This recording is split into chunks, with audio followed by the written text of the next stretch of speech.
Good evening, everybody, and welcome to Highmark Stadium in Pittsburgh, Pennsylvania. The Riverhounds, representing the upper echelons of the East, taking on Sac Republic, the top team in the West, in this Clash of the Titans in the USL Championship, presented by Allegheny Health Network. Sean St. Jacques, Anna Whitty here with you. Highmark has become an epicenter of the USL Championship landscape this season. It's another big game tonight, and here's what it means in both tables. Pittsburgh, with a result, could get to the top of the East once again, pending the other results from around the league. And they're continuing to try and push for that #1 overall seed in this Eastern Conference, which is where Sac Republic sits in the West at the moment, and they could extend their lead on the defending champion San Antonio with a historic win for their team here tonight in the Steel City. And of course, Anna, it's a clash of one of the best from the East, one of the best from the West, and on the Western side of things, Sac Republic trying to recover after dropping 2 points late. Sacramento, a team that will need to stay locked in all 90 minutes. Sacramento showed a lot this season that they're best when attacking down the flanks. They'll have to be dynamic in the attack, so watch for how the Riverhounds will drop a lot of numbers back to create defensive overloads.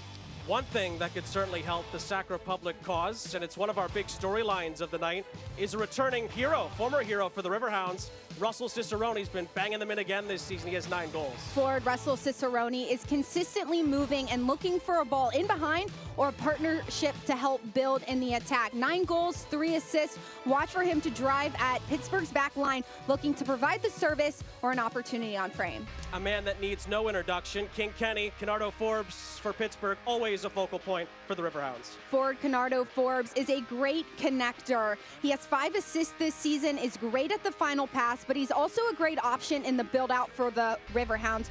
Tonight, watch for this team to use Forbes as a leader, a team that's undefeated at home. He'll have a big role in that partnership, in that role here tonight. Added to the list, another big night here at Highmark Stadium. Sac Republic's in town for the first time in the club's history. Pittsburgh looks to keep their unbeaten run here in the Steel City alive. We have the kickoff for you coming up next. At AHN, we see you when everything's going great, and when that's not the case at all. We see you needing expert care every single day, and excited for all that's to come. At AHN, we see you.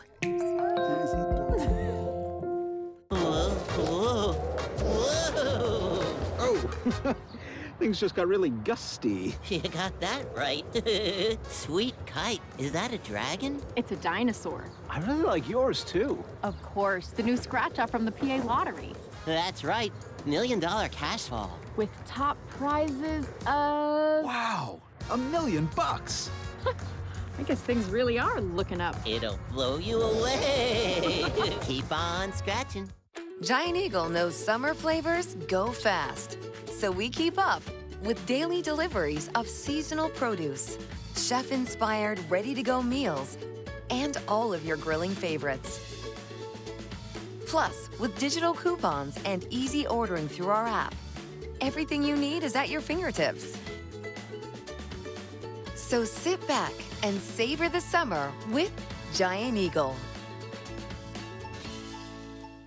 Okay, this is really happening. We're going to the Museum of Play. Do I start in the video game arcade, go to the aquarium, play superhero, or visit Sesame Street? What about the train?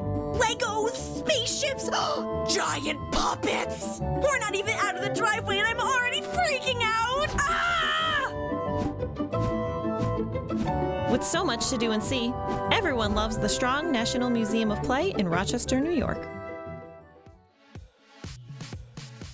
Sean St. Jacques, Anna Whitty back here with you. Pittsburgh Riverhounds, Sac Republic getting set to do battle for the first time ever here at Highmark Stadium. Riverhounds trying to get back to the top of the East. Sac Republic staying at the top of the West. And here's Bob Lilly's starting 11 for tonight's game. Pittsburgh Riverhounds going in a 5-2-3 with Pharrell Ordonez and Asumuno in the back line up top. E2 and Forbes creating that space in the wide areas in transition. for the Riverhounds. Both lineups are brought to you by Armina Stone. On the other side of things, we look at the lineup for Mark Briggs' boys. And of course, there's a few notable additions to this lineup and 3 former Riverhounds in there as well. Sac Republic going with 6 changes in this lineup, with Vidaire and Desmond in the wide areas, then Ross and LaGrassa centrally. Cicerone out left is going to wreak havoc, and Sanchez on the right flank will be in the attack for this Republic side tonight. Danny Vitiello, Shane Wheat, and Russell Cicerone all returning to Highmark Stadium, where they've all made a big impact in recent years, but they're on the enemy side tonight. We look at the keys to the game. They're brought to you by the premium light lager that embodies all things black and gold, Icy Light. Pittsburgh Riverhounds have to be more clinical in the final third. Last week, they only had 1 shot on target against a very organized and understanding of how they want to operate Sacramento Republic side. They'll have to be clinical, and for Sac Republic, they'll have to stay very organized. Conceded a goal in the 96th minute last week. We'll have to make sure they're mentally locked in all 90 minutes. If you can believe it, it's only the 3rd time these two have ever met in the USL Championship. They met last year in Sacramento, but it's the first time ever that Sac Republic has made the trip across the country to take on the Pittsburgh Riverhounds. Not many leave here with a positive result. Bob Lilly's boys continue to keep the fortress walls high and strong here at Highmark, and we are underway with Pittsburgh defending on the left-hand side of your screen on ESPN+. The Riverhounds are in their black and yellows. Sac Republic in their road whites win an early corner on this end of the pitch, hoping to get off to the right start here at Highmark Stadium. First time Mark Briggs has brought his boys here. And of course, they are the Western Conference leaders at the moment, Sac Republic, despite dropping those 2 points against RGV in the dying embers last time out. Pittsburgh had another huge game here against Lou City last time out. That finished 0-0. Early ball floated in, dealt with defensively by Arturo Ordonez, who continues to have a great season for Pittsburgh, and the Riverhounds attack in transition. Referee tonight, Kalen Radisov, blows his whistle. And it looked like the ball trickled out of play. It's a Sac Republic throw on the far side.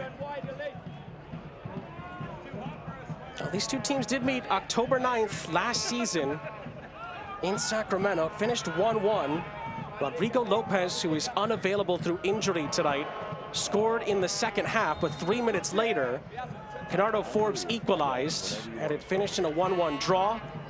Prior to that, as Junior Etu is a little shaken up here, the two hadn't met since 2014. Sac Republic won 5-0, as we see why Etu was a little slow to get up. Riverhounds going really direct, trying to find Etu over the midfield of Sac Republic. A little too much from the defense of Sacramento. Have to make sure that they're stepping when they feel it's necessary. Nothing that Etu could have brought down very easily.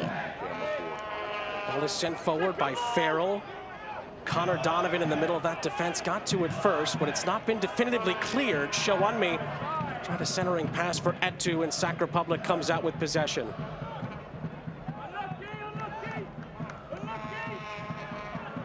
Played all the way back to Luis Zamudio, who continues to be between the posts with Jamali Waite on Gold Cup duty with Jamaica, who advanced to the knockout stages in that competition.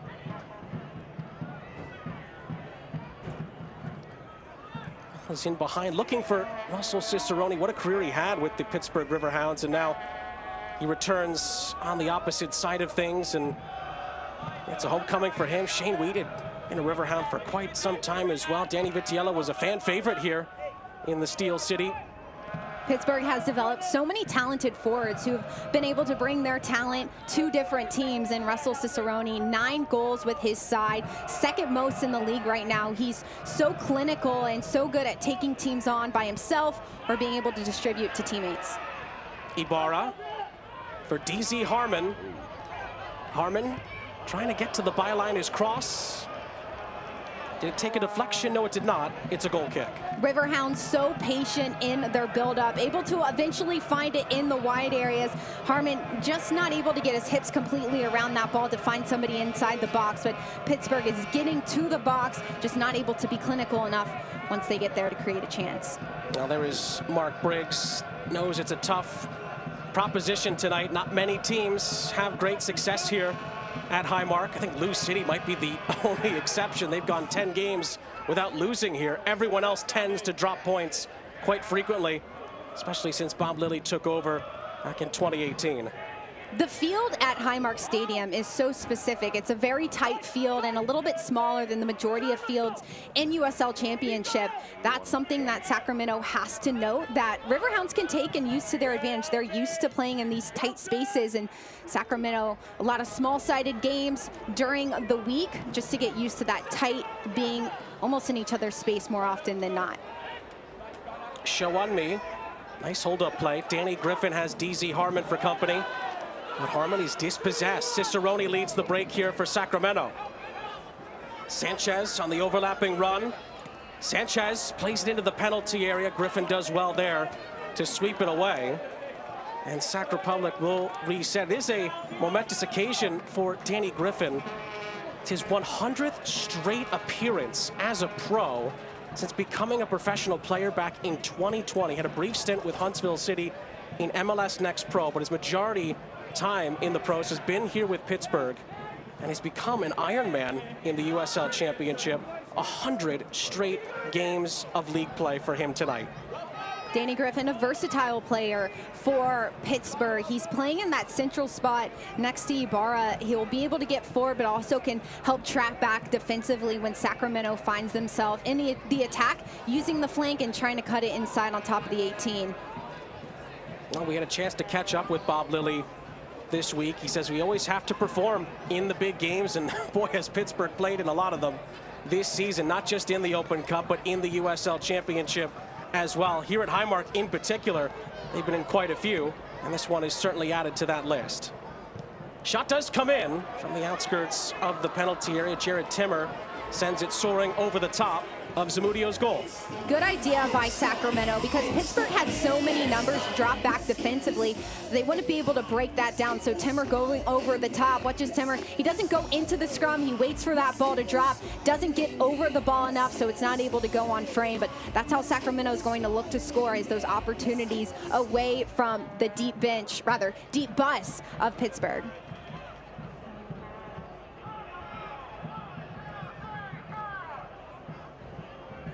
Again, we talked about that 2014 meeting where Sac Republic won by 5-0. One more note that I wanted to share from that is that Rodrigo Lopez actually scored 2 goals in that game for Sac Republic, as Vitiello comes off his line here. That was a bit dangerous, but it's off of Show on Me and out for a goal kick. Just shows you how long Rodrigo Lopez has been at the top level, and he's missed tonight for Sac Republic. Make no mistake about that. Sac Republic not only without Rodrigo Lopez, but also Arnold Lopez, who's been consistent on the back line for Sacramento, and Jack Gurr, who gets into the wide areas and is very dominant, putting crosses inside the box. 3 major losses for Sacramento, that they have the depth to provide those and slot players in, but certainly that'll be asked from players playing in those positions to step it up here tonight against the Riverhounds. Ibarra trying to flick it forward. It's headed towards Show on Me by Etu. Ibarra again. Well, he's threaded down the line. Sac Republic had it for a moment. Ricochets out of play for a Pittsburgh throw. We also got an injury update on the Pittsburgh side of things earlier in the week as well. Albert Dikwa is healthy enough to get a spot on the bench tonight for the Riverhounds. 9 goals for him this season. He's right in the middle of that golden boot race. And Robbie Mertz, of course, a Pittsburgh native, he gets back into the squad as well. And those 2 players have been sorely missed, even though Pittsburgh keep on getting results. Coach Lilly spoke about both of the players, saying Dikwa. Meanwhile, a chance here for Show on Me. Gets past a couple defenders here. He's able to recycle the play. Langston Blackstock gets to the byline, chips it across the face of goal, and in the end, Sanchez clears. Brief chance there for Cicerone to try and push it past Ordonez. Ordonez handled it, and it's a free kick to the visitors. Sacramento does a good job to clear that one high wide out of the space, but so many Riverhounds numbers getting inside the box that the midfield and the wing backs will have to drop back to cover those numbers when the Riverhounds get in advanced spaces.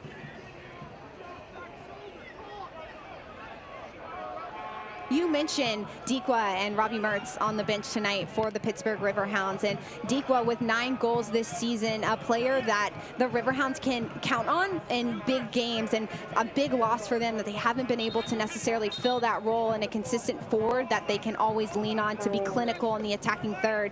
Mertz adding that 10 role that the Riverhounds have missed as well. He's so good at finishing the ball, but he's a great distributor of it as well, that the Riverhounds really just have 6 and 8s that when Mertz gets on the field, he's just an added attack naturally. Here is Cicerone for Sacramento. Had 2 players on him there, Forbes and Harmon, trying to stop him in his tracks there. It's not definitively cleared until Ordonez puts his boot through it and sends it a bit further downfield, but Sac Republic still have it in possession.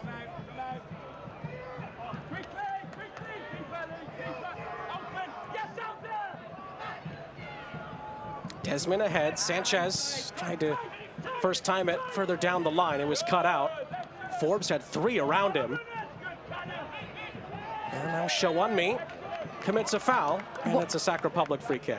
Watch how the Riverhounds try and put Sacramento in positions where their midfield has to deal with it. Sacramento notices that the space that's open is in the wide area, so when they switch the point of attack, their wingbacks are on it, and their midfielders don't have the opportunity, so Pittsburgh's really going to try and push that ball centrally where they have more numbers to win it over. And tell us you want to be out on the field without telling us you want to be out on the field. Albert Dikwa, my goodness. Looks like a wreck over there.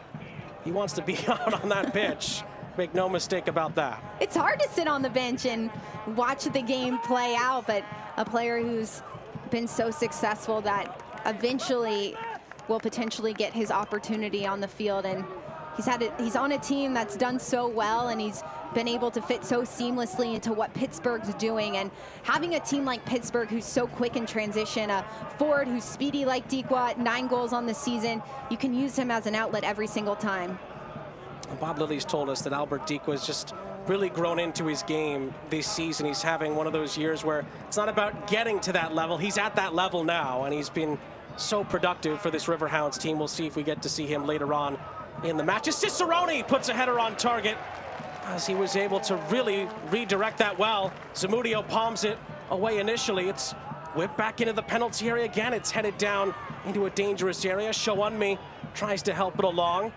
Again, Pittsburgh can't clear it. Cicerone continues to try to keep the possession alive, and finally Ibarra gets it, but then Sac Republic quickly win it back. Desmond. Damia Villadere has a great left boot. He gets into some space, and Cicerone dispossessed by his former teammate Forbes, but then Forbes is dispossessed, and then as it continues to ping pong around, Ordonez makes the definitive touch. You can hear Coach Lilly screaming at his team structure. He wants his team to be sound defensively. When Sacramento picks up the ball defensively, they do a good job to win it back. Ball into the middle for Shawunmi. And he touches it over the top of Vitiello's goal. That was all started by Griffin in transition. And the Riverhounds come close as we take a look at Cicerone's header from earlier. Cicerone so close, redirects it, but he's too far away from goal and from far post to get that one on frame. And watches Shawunmi. He's in a good spot, holds his run. He's in a really tight spot with the defender on his right side, not able to redirect that ball in the back of the net. Oh, these are 2 of the best defensive teams, if not the 2 best defensive teams in the league. Sac Republic has conceded just 11 goals this season. That is the least in the league. Pittsburgh just 1 more conceded at 12, tied for the 2nd best mark in the USL Championship, but right there, it was end-to-end stuff. 2 sides that are so organized and clinical on both sides of the field that you wouldn't know if they're going to try and play it within the 18s, break each other through possession. Instead, both sides are big in transition. They want to go, they want to be high flying and get their forwards on the ball as often as they can. And Russell Cicerone nearly gave the Riverhounds a rude welcome back present, but Luis Zamudio was there to snuff out the chance, and then Shawunmi looked to be covered in the end by Desmond, I believe it was, but it was a lovely run by Danny Griffin that nearly set up the chance. This is Ibarra trying to sting one through that Sacramento back line. It's been cut out. Cicerone again on the near side. Lovely first touch. Lovely second touch. Gets past 3-4 Riverhounds defenders to continue the attack. Little give and go from Villadere to keep it moving forward. That's how dynamic Cicerone can be in the attack. And in the end, Pittsburgh concede the corner. Sacramento going to Cicerone as the outlet as soon and as quickly as they normally can. Watch a Cicerone, he goes in centrally, and that opens up the space out wide for Sanchez to make that overlapping run. This Sacramento side is so dynamic in the attack that they know that when a player's in a certain spot, they can be in a different spot. They're so in sync together that that's what makes them so dangerous when they're able to dribble or pass in the final third. Damia Villadere is going to serve this in, plays it short to Cicerone, who didn't quite get that right, and Griffin takes it away from him. And was it handled on its way through there? Yes, it was. Kalen Radisov was waiting to see if advantage would accumulate, and it stays with the Riverhounds.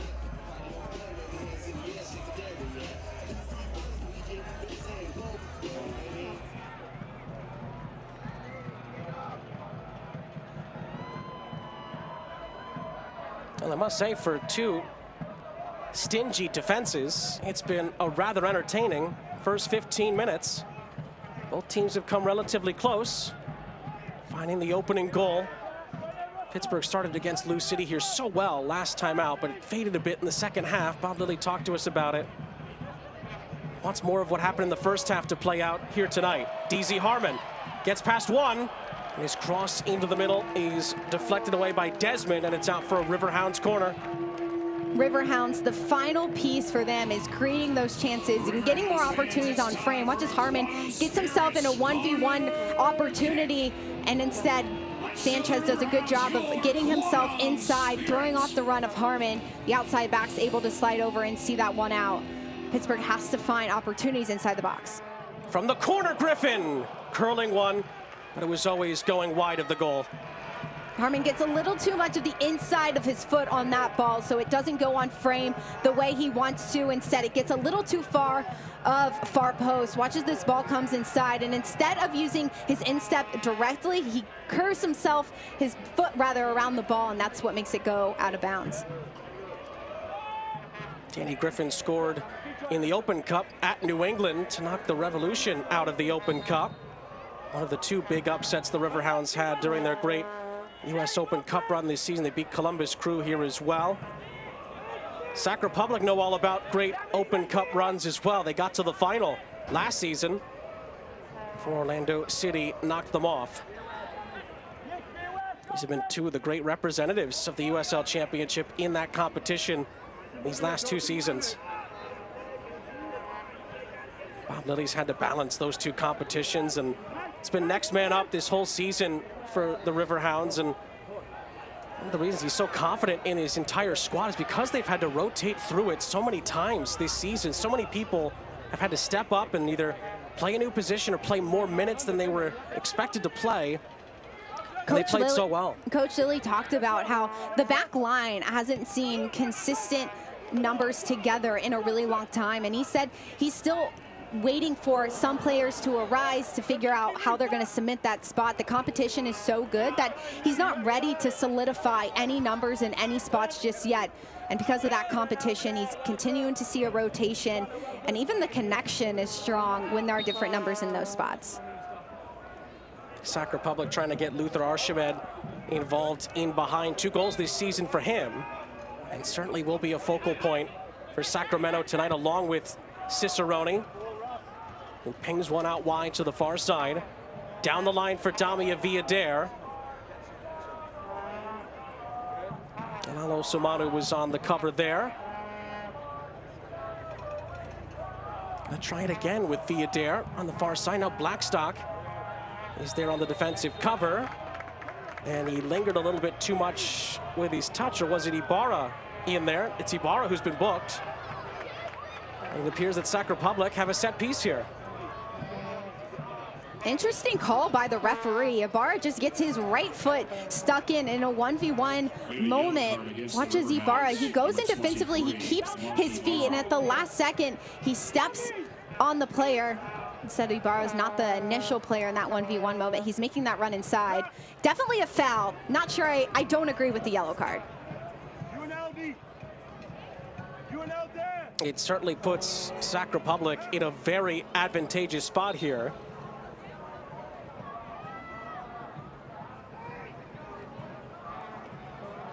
Might be the tardiness of the challenge that maybe absolutely takes Kalen Radisov to that next step. As a referee, too, you want to control the game and make sure the players know that you are in control, but nothing in ill will intent. Ibarra was just trying to win the ball. Villader might be the more likely to take this. We will see. He will take it. It's in a dangerous area. Just over the top of Cicerone, but it did take a deflection on the way through, and it's a corner. Great in-swinger ball from the wide areas. Watch as this ball comes inside, and Pittsburgh does a good job of getting numbers on top of every single Sacramento player so they don't see that ball coming inside, trying to redirect it in the back of the net.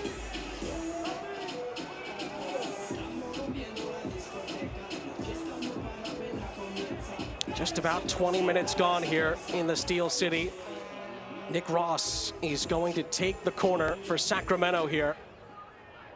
Whips it in towards the back part of the penalty area here. A shot does come in through traffic. Blocked on the way through. Damia Villader recycles. Ross gets it back to him. Villader whips in another searching ball towards the back post. It's headed down in the penalty area. And Blackstock, I think on the back end there, wins a free kick for Pittsburgh. That alleviates the pressure for now. Ball coming in from the wide areas. Villader does a good job trying to recognize that player on the far post. Pittsburgh drops so many numbers back defensively, and they have the ability, the athleticism on a short field to track back and win those types of balls. Sacramento has to recognize that space is in front of the Riverhounds back line.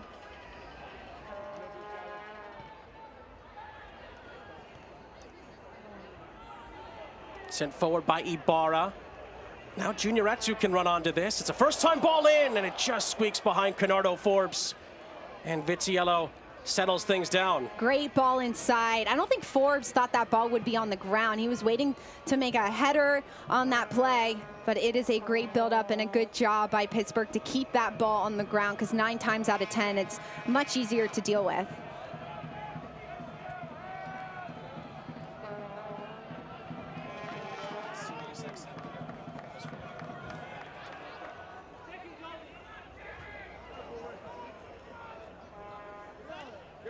Forbes really got himself out of trouble there with, again, 2 or 3 Sac Republic players around him.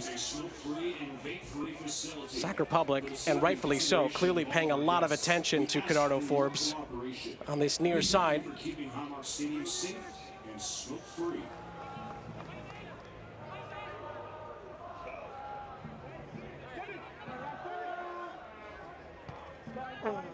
Harmon gives it right back to Sac Republic, but only for a moment. Not sure who Harmon was initially going to with that ball, going off of Cicerone's leg. A lot of risks that Harmon is taking with those throw-ins, but eventually pays off for this Pittsburgh side. And a lot of numbers back defensively to cover, so Harmon is able to take those types of risks.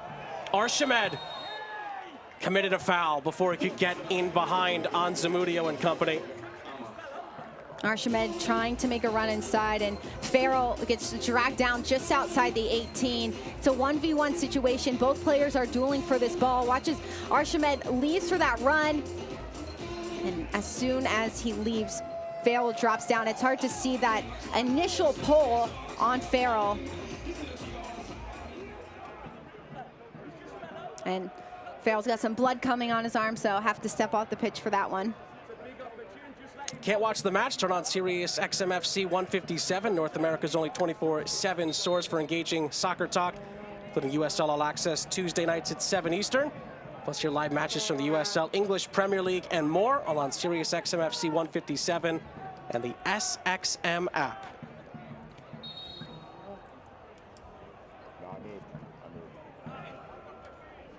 Sean St. Jacques, Anna Whitty here with you. Highmark Stadium has been a fortress for Pittsburgh this season. 8 unbeaten in the league for the Riverhounds here this season. You throw in some Open Cup, and it's 12 unbeaten in the league. I should say 10, beg your pardon, unbeaten in the league this season. It's 12 unbeaten going back to last season for the Riverhounds here in Pittsburgh. Pittsburgh is some type of fortress that when teams come into the area, they really struggle mentally, physically to get the results against the Riverhounds. The field size definitely plays a massive piece, and the atmosphere. You can see that so many Pittsburgh fans are here tonight supporting their side and really create something special to help get the Riverhounds results. Down the line, DZ Harmon is the target. Ooh. And DZ Harmon is the culprit here, it appears. It's going to be a free kick for Sac Republic. Lee Desmond went in on Harmon. And there's an inquest here from the Riverhounds players. Desmond making the run inside. It's a 50-50 ball. Desmond's actually the player who gets his left leg high up in the air. That's a dangerous play against Harmon. I don't see where that foul is on Harmon in that moment.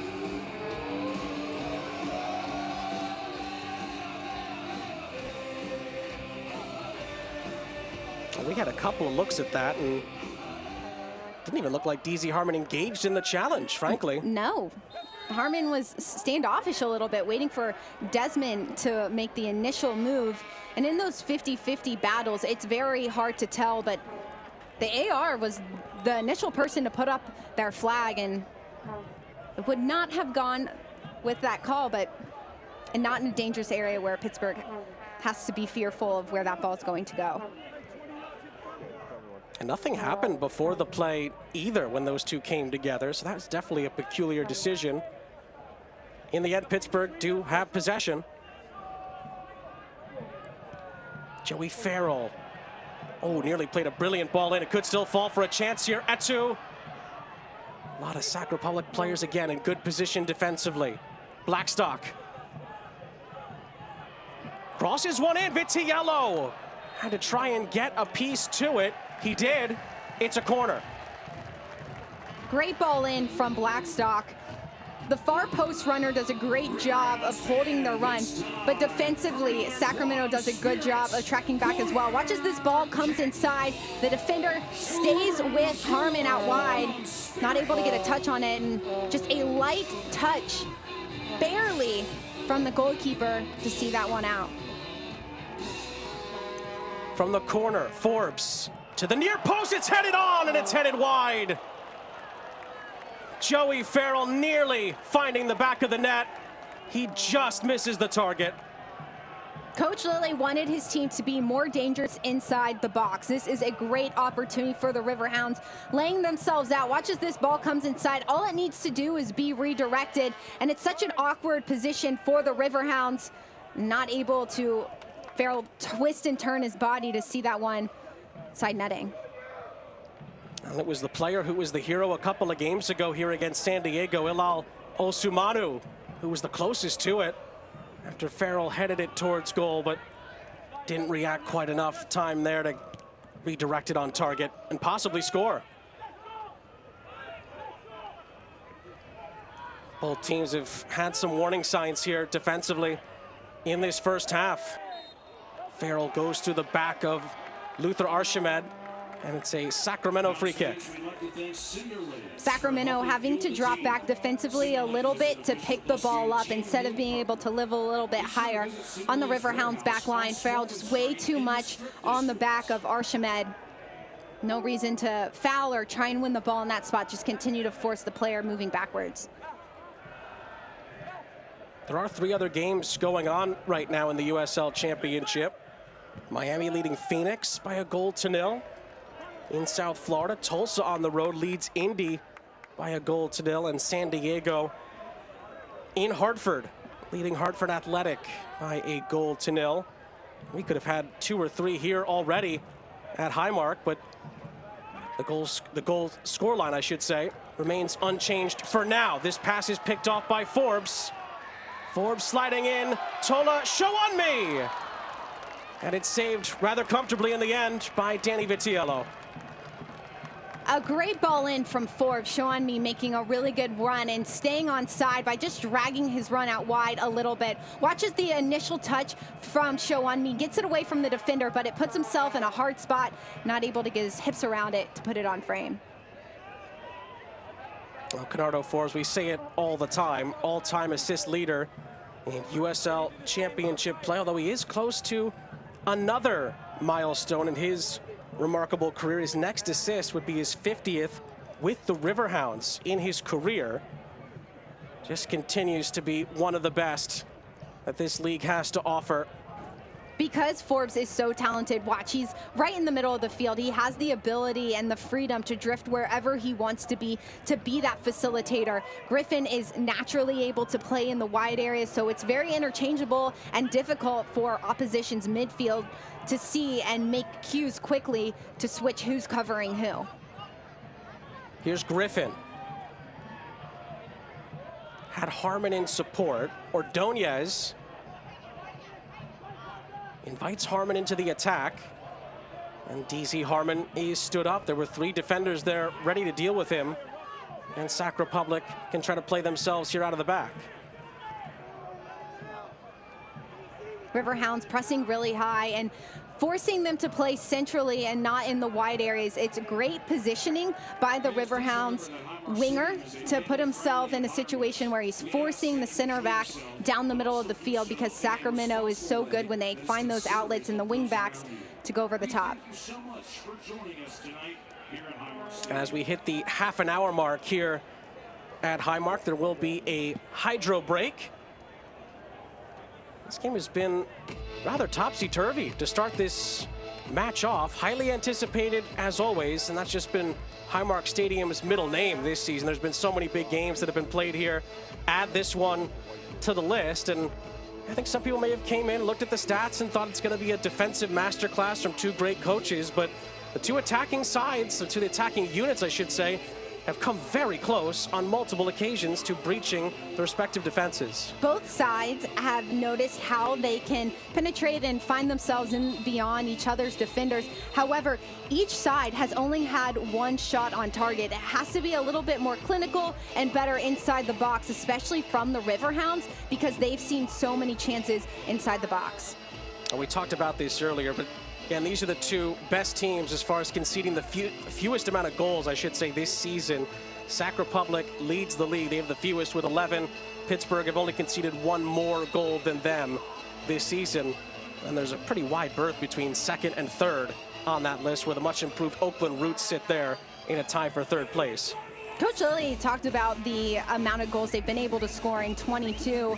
He hasn't been too happy with that number. He's okay with it, but that's an area that he feels like they can grow. They're defensively sound. They've only given up 12 goals this season. However, 22 goals for, he feels like that number could be a little bit higher, and to do so, the chances have to be created. You have to be able to take more than just 1 shot on target in 32 minutes of play.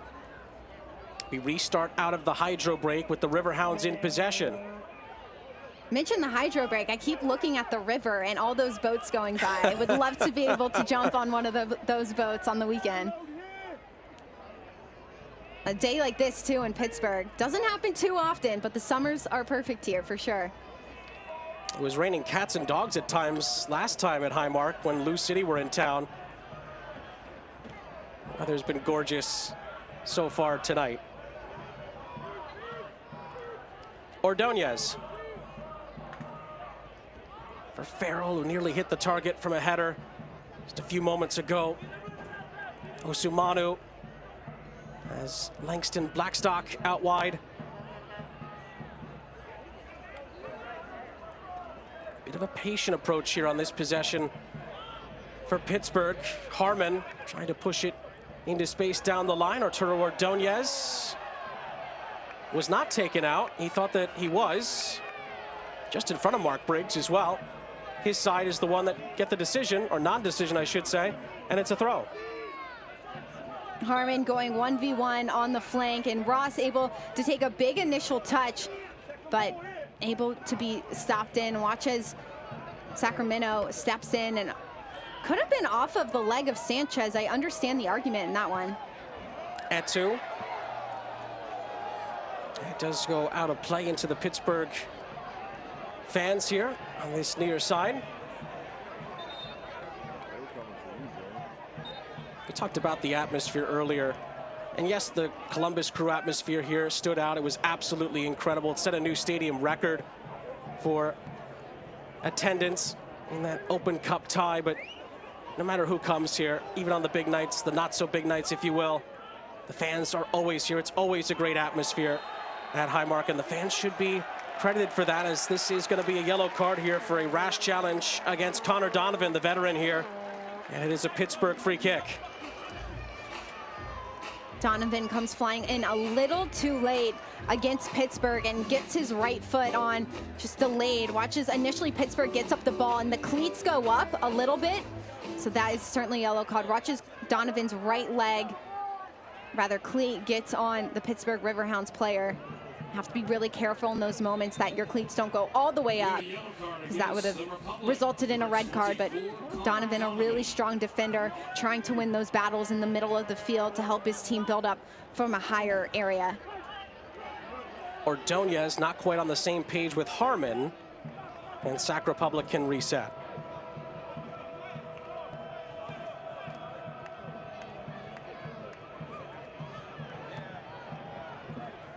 Well, you can hop on that boat there, and I think there's a couple of seats available. Have you ever been on a ducky boat? Pittsburgh? Yes, in Boston, I believe. Is that what, Duck Tours, I believe? Ducky Tours. I think they've rebranded, but Pittsburgh has ducky boats, and they go from land to sea, and in this river right in front of us is where you can do them the most. Pretty fun. Love it. Get to see all of Pittsburgh. Why not? There's a lot to see, that must be said. Ordonez, again trying to link up with Harmon down this near side. It has provided some opportunities for the Riverhounds, but Sanchez, with the help of Desmond, snuff out the opportunity. Desmond had two players on him, rather Harmon had two players on him, so very difficult to beat that situation 1v1. And Forbes is that second outlet, but Pittsburgh has to be aware that Sacramento is able to create overloads in the wide areas because that's naturally where they want to attack. So there's a lot of space right down the middle of the pitch where Pittsburgh can be a little bit more direct with those balls too. Griffin wins back possession from Matt LaGrassa. And Langston Blackstock will reset the play for the Riverhounds here. 9 minutes to go in the first half. It's been relatively even. Both teams have had big opportunities, especially from set pieces, it must be said. But no one has breached the back of the net yet. Ibarra finds Canardo Forbes. Harmon, first time ball into the penalty area over everybody's head for Griffin to chase. Griffin will try to recycle it here. Farrell. Ordonez. Down the line for Harmon, and Pittsburgh keep it via a throw. Sanchez does a great job to recognize that there's a player in beyond in Harmon trying to make that run past him, so getting down, clearing that one out so that they don't risk those balls being crossed inside the box. Harmon tried to find Ibarra. Cicerone on the scene. Sac Republic have been relatively calm so far when playing out of the back, which should be commended. It's Pittsburgh, a difficult team to do that against with players they have up front that can press you. Force mistakes as well. Pittsburgh being a lot more patient with the build-up. They recognize the space that Sacramento is giving them, but they're still comfortable in playing backwards if they need to and waiting for those outlets and making Sacramento chase. Forbes. Ball goes out wide. Etu keeps it in play, and Vizziello palms it. DZ Harmon went for the spectacular and sends it over the top. That shot would have been something else, and Harmon in a really good spot, but unfortunately, it's bouncing awkwardly. Watch as E2 does a great job to continue his run as he passes that one cross, and Harmon with a late run. Watch as that initial ball, if he could have brought it down before the player comes inside, would have been able to get that one on frame. Bicycle kick is typically really hard to score on, but still a really good look for Pittsburgh. Why not show off at home? If you got the opportunity, would you do it? Not well. Well, that wasn't the question. I have to say, it was all started by a beautiful ball played by Bernardo Forbes as well. Let's see why Sac Republic's making him work for his space. Anytime he gets it, things tend to happen as always for Pittsburgh, as Donovan let that ball bounce with his opposite number show on me behind him. Vitiello in support. Pittsburgh continuing to be really direct with those punts over the top. And instead of picking and choosing their moments to switch and the point of attack, they're going direct. They're trying to be unpredictable against Sacramento.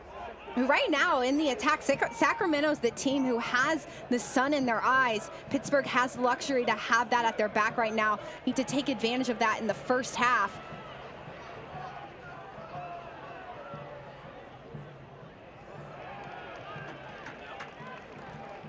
Mike's Beer Bar isn't only the home, I should say, to the famous Steak on a Stone, but also the official watch party location of your Pittsburgh Riverhounds.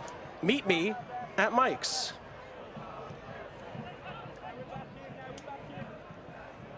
Just over 5 minutes left in this first half. Somehow, it's still scoreless. There have been multiple chances, and good ones as well, in this defensive battle. But neither of these two stingy back lines have been broken through yet. Cicerone trying to change that for Sac Republic. Ordonez gets to him, but concedes a corner to the visitors. Cicerone hasn't lived on the ball much in the latter half of this first half. Sacramento wants to continue to use him as an outlet. The Riverhounds know that, put two different numbers on him, and Ordonez does a good job to close down the space. This is a great opportunity for Sacramento. They've had multiple opportunities from corner kicks, now 6 corner kicks in the first half. Have to be able to get ahead on one of these and try and redirect it or make it dangerous for the Riverhounds. In it comes, Zamudio claims.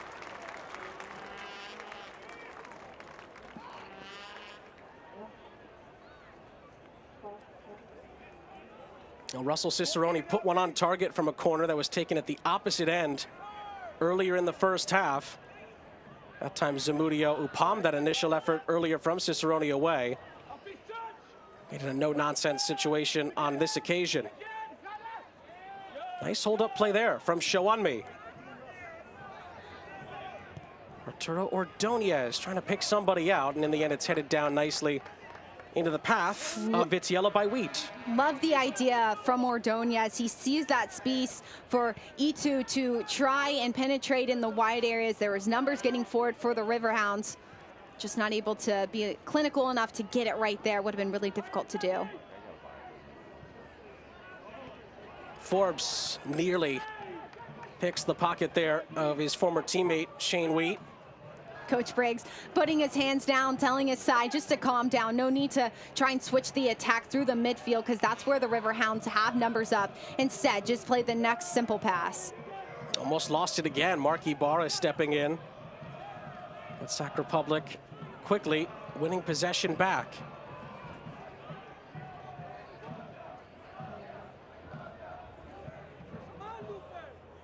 Osumanu. Lovely composure. Ordonez through the middle, Ibarra. Looking to find DZ Harmon, who's got the step here on Sanchez, but then loses out as he tries to push it past him. Sanchez has done a great job on Harmon tonight. He's kept his composure, he's kept his feet. He doesn't bite into Harmon's play. Instead, he just waits for Harmon to make a decision, and Sanchez's reaction has been so strong.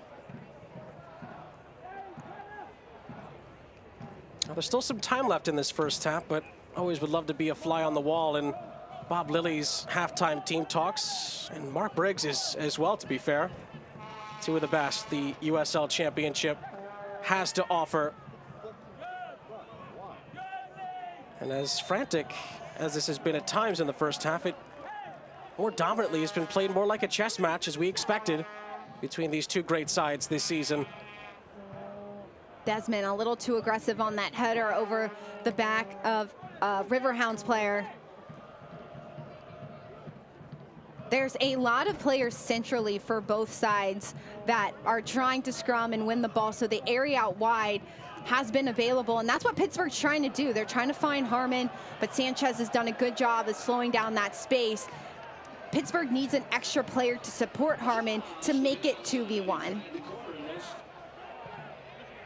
Forbes. Ordonez. Farrell out wide. Langston Blackstock. To Mark Ibarra. Etu arriving.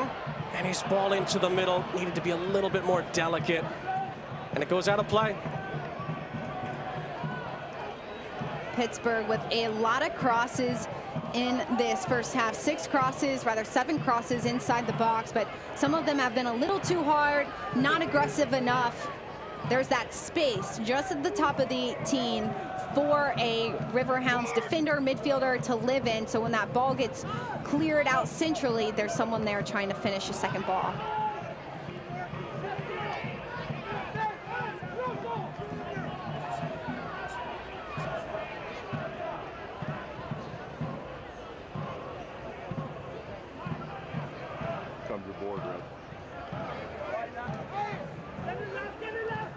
Some token pressure here from the Riverhounds. Cicerone is dispossessed. Griffin. Advantage is played. Griffin was fouled. We are into 2 added minutes. Confirmed at the end of this first half. Can one of these two take a lead into the half? Griffin is fouled again. This time a free kick is given. You've seen a lot of Pittsburgh Riverhounds so far this season. Where have they been able to attack their opponents and be successful and clinical at home?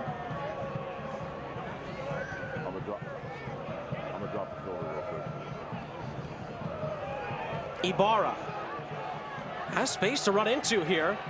Ibarra tried to chop it through for Shounmi. It was closed down. Ordonez wins the ball fairly here. Plays allowed to continue. Harmon.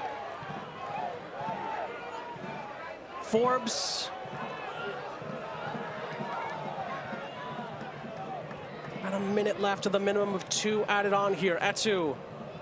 Ibarra. Blackstock. Etu tried to find Shounmi. It's out for a goal kick. Good job defensively by Sacramento's center backs to see that space that the Pittsburgh forwards are trying to run into and are right there to clear it out. Blackstock had a lot of opportunities, and E2 with that ball inside. Pittsburgh is living inside the box. There's so many numbers they are trying to convert, but it has to be a little bit better and a little bit more dynamic once they get in and around the 6. Bob Lilly with a message there, I think, for Tola Shounmi at the end of that sequence. Again, Pittsburgh promising at the end of this first half is Shounmi in the end plays catch with Vitiello, and that might be the last major act of this very enticing first half. The Riverhounds ask so much from their forwards, so in the second half, they have to be a little bit more clinical, dynamic, a little bit unpredictable with their movement to open up that space for them to try and score. The intrigue continues to build here at Highmark. It's a stalemate so far between one of the best in the East in the Riverhounds of Pittsburgh and the best team currently in the West in Sac Republic. Pittsburgh's unbeaten record here at Highmark is still intact for now. Sacramento continues to try to breach the walls here of this Highmark fortress. It's been a really enticing game to watch so far between two of the best in the league, and it is 0-0 at the half. Plenty to come here at Highmark at halftime. All of it is coming up next.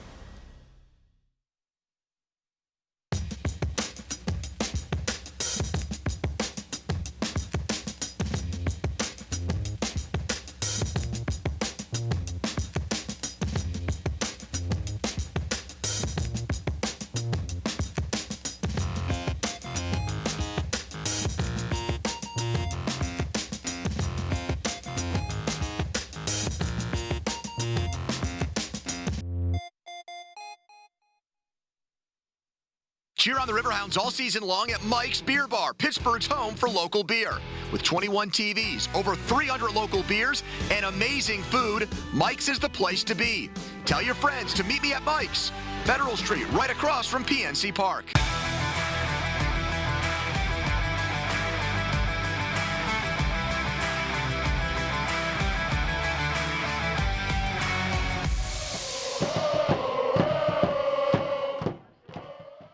Pittsburgh, stop breathing dirty air and contaminants trapped in your home's air ducts and dryer vents. Call Sears Air Duct and Carpet Cleaning or go to SearsClean.com. Our professionals will clean and disinfect your home's air ducts with powerful high-pressure vacuum equipment that cleans the air your family breathes. We love our pets, but their hair and dander get trapped in your air ducts and their odors in your carpets and on upholstery. Sears can clean it away. Call Sears Air Duct and Carpet Cleaning for a healthier home. Go to SearsClean.com.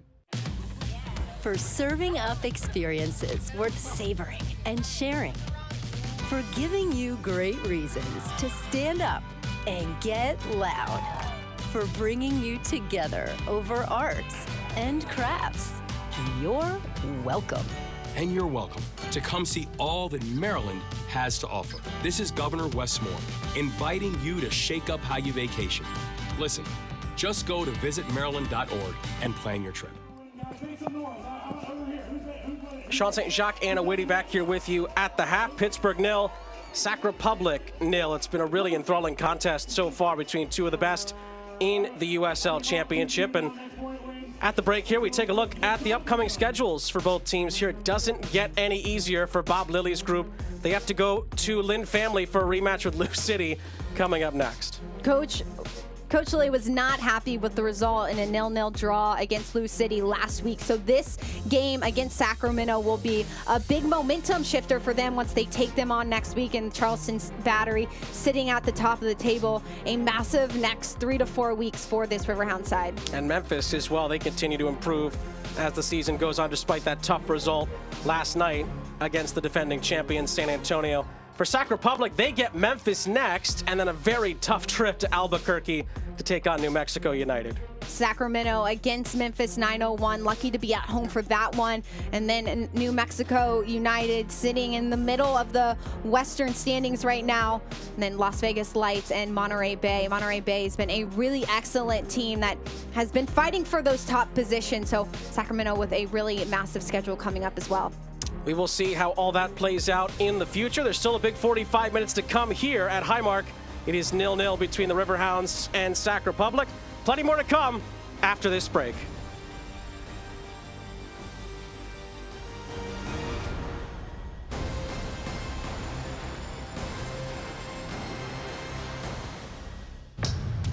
Are you ready?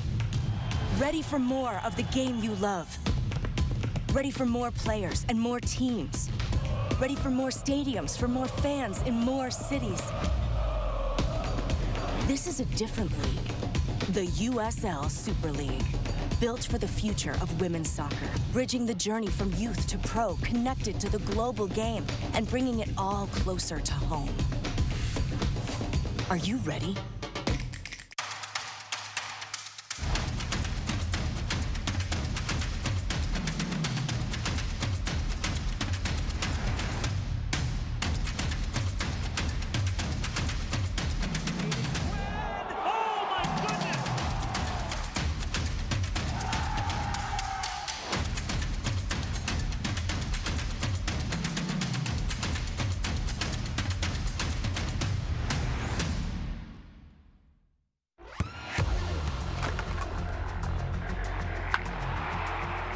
We all have goals. But let's be honest. Most of us aren't going to be professional athletes. But if your goal is to finish your degree, we can help. Come to a university that puts your goals first. Bellevue University, your partner in finishing goals. Slide this in behind. Now it comes for Valesky. Tries to leave it there for Gleedle. Sam Gleedle. It's a tap in for Christian Valesky. And Monterey Bay are absolutely flying tonight. Pomasoso Right through the middle, Johnny Rodriguez. Rodriguez scores! Something out of nothing for the Oakland Roots! Curses! I've just returned from the Museum of Play. The fairy tale forest, Berenstein Bear Treehouse, superhero universe, it must all be mine! Did you know they have a whole room full of pinball machines? Did you? And that video game arcade? So cool! Oh, I'll be back, Museum of Play. With so much to do and see, everyone loves the strong National Museum of Play in Rochester, New York. Sean St. Jacques, Anna Whitty back here with you at the break between the Riverhounds and Sac Republic. It is 0-0 so far here at Highmark as Pittsburgh keeps trying to stay unbeaten at home this season. It's been a great contest so far, but here at the break, we start by taking a look at the news and notes from around the USL Championship. One of the big pieces to look at is, of course, Neil Collins leaving Tampa Bay Rowdies to go to the third tier of English football with EFL League One's Barnsley FC. Tampa Bay head coach Neil Collins has led his side to a 10-4-4 record in the live standings. They're first in the Eastern Conference. This is a massive congratulations to Coach Collins and a really big opportunity. Riverhounds are on fire, undefeated in 10 games, and a big opportunity for Monterey Bay and Oakland on a stage on ESPN2 next week. Certainly big for the playoffs, that last note as well between those two in the Western Conference. And look at the scoreboard from around the league. That huge win for the champions last night against Memphis certainly stands out. And Indy and Tulsa in a tight one at the moment. San Diego holding on against Hartford for now.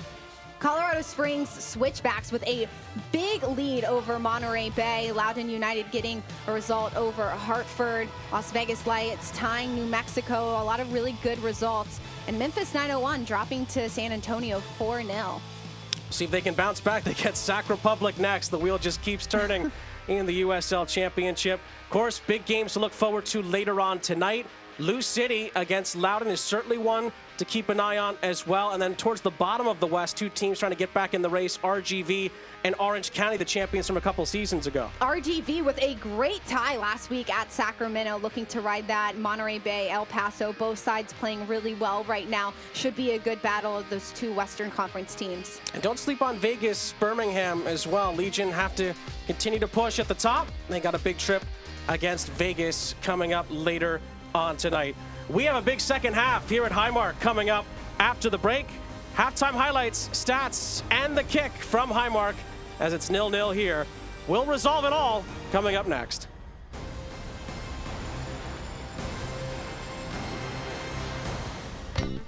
Ain't no better feeling than a cold one in my hand.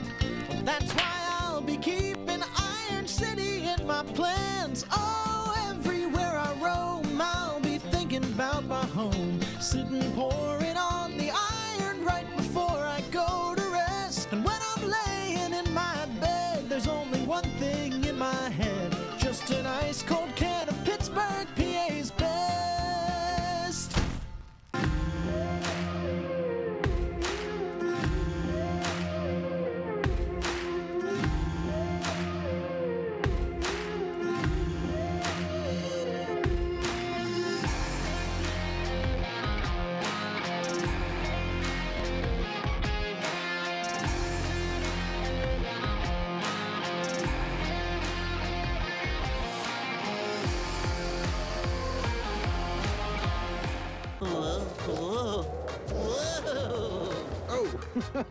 Things just got really gusty. You got that right. Sweet kite. Is that a dragon? It's a dinosaur. I really like yours, too. Of course, the new scratch-off from the PA lottery. That's right. $1 million cash fall. With top prizes of... Wow, $1 million. I guess things really are looking up. It'll blow you away. Keep on scratching. Sleepovers just aren't what they used to be. A house full of screens, basically no hiccups. You guys have no idea how good you've got it. Get internet on the Xfinity 10G network for just $25 a month for 12 months, or upgrade to Gig and save $20 a month over Verizon. Back in my day, it was scary stories and flashlights. We don't get scared. Oh, really? Mom can see your search history. That's what I thought. The next generation 10G network, only from Xfinity. Back here in the Steel City, Sean St. Jacques, Anna Whitty here with you. Moments away from the start of the second half. It is a stalemate at the moment. Pittsburgh 0, Sac Republic 0 at the break.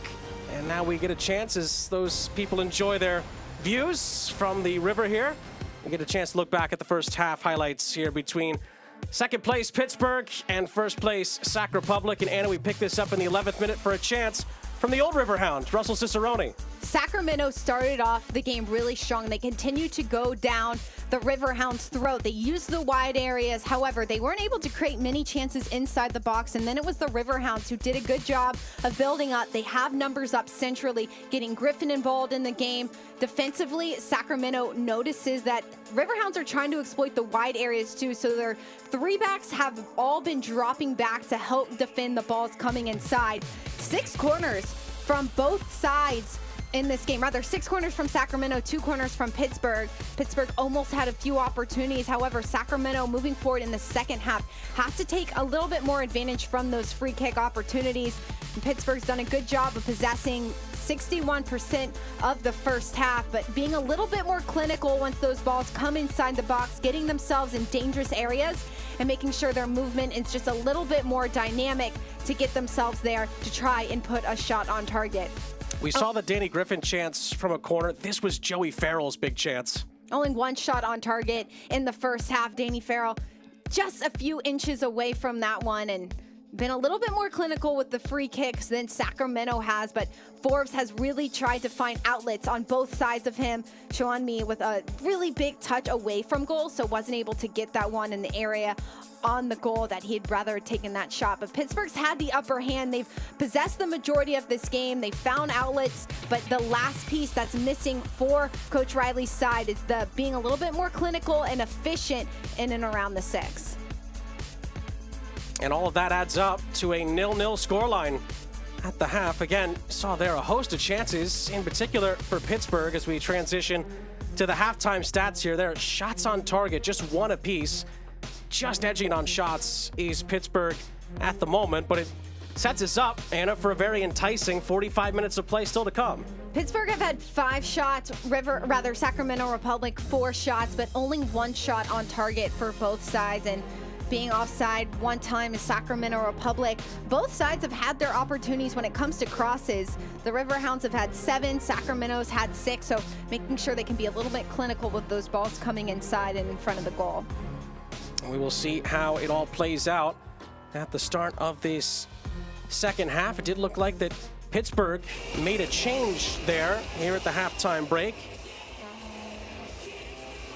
We'll wait to confirm. We've just been told there's been 2 changes that we await to confirm for you at the start of this second half. And did see Danny Rivera run in there, and see that 9 poking out of that Riverhounds huddle as well. It does appear that Albert Dikwa has returned as well for Pittsburgh.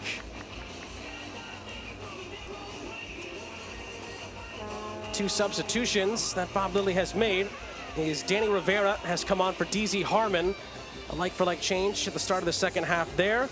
And Tola Showanmi has made way for the 9 goal-scoring man, Albert Dikwa, who returns from his injury. Dikwa adds a whole new element to this Riverhounds side. Rivera on the flanks for the Riverhounds as well, can get into dangerous areas, has the fresh legs to put balls inside the box, and trying to continue to beat down on Sanchez out wide. Pittsburgh gets the second half off and running here at Highmark. They'll be going from right to left here on ESPN Plus in the second half. See how those 2 changes impact the rest of the game. It's been a game where, again, defense has ruled the day so far, but both teams, in particular Pittsburgh, have come up with big chances so far, but none have found the back of the net. Dikwa for the Riverhounds adds a whole new element to the attack. He's a seasoned vet. He knows how to score goals. He knows how to be dangerous going 1v1. A piece that the Riverhounds have been missing this season is a true forward and a true 9 who can score by himself. This Sacramento side has to be aware of how Dikwa is going to try and isolate himself and make sure that this backline's communicating to pass off Dikwa in the attack. Via Dare trying to make his way through. Zamudio He's able to control the play here for Pittsburgh.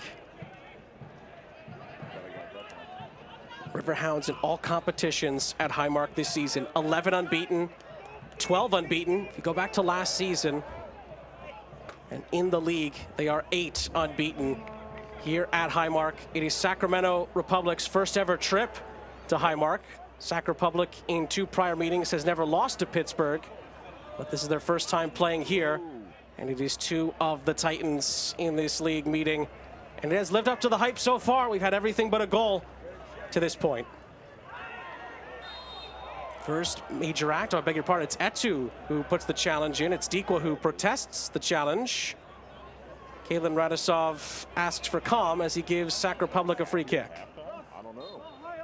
E2 dropping back defensively, trying to win that ball off the foot of a Sacramento player. This is an opportunity for Sacramento to slow the game down, win a little bit more of the possession so that they can utilize the areas that they want to. Sacramento's a team that stays really clinical. They're organized. They know exactly how they want to attack an opponent. Possession will really help with them here in the second half to do just that. Osumano wins the initial header.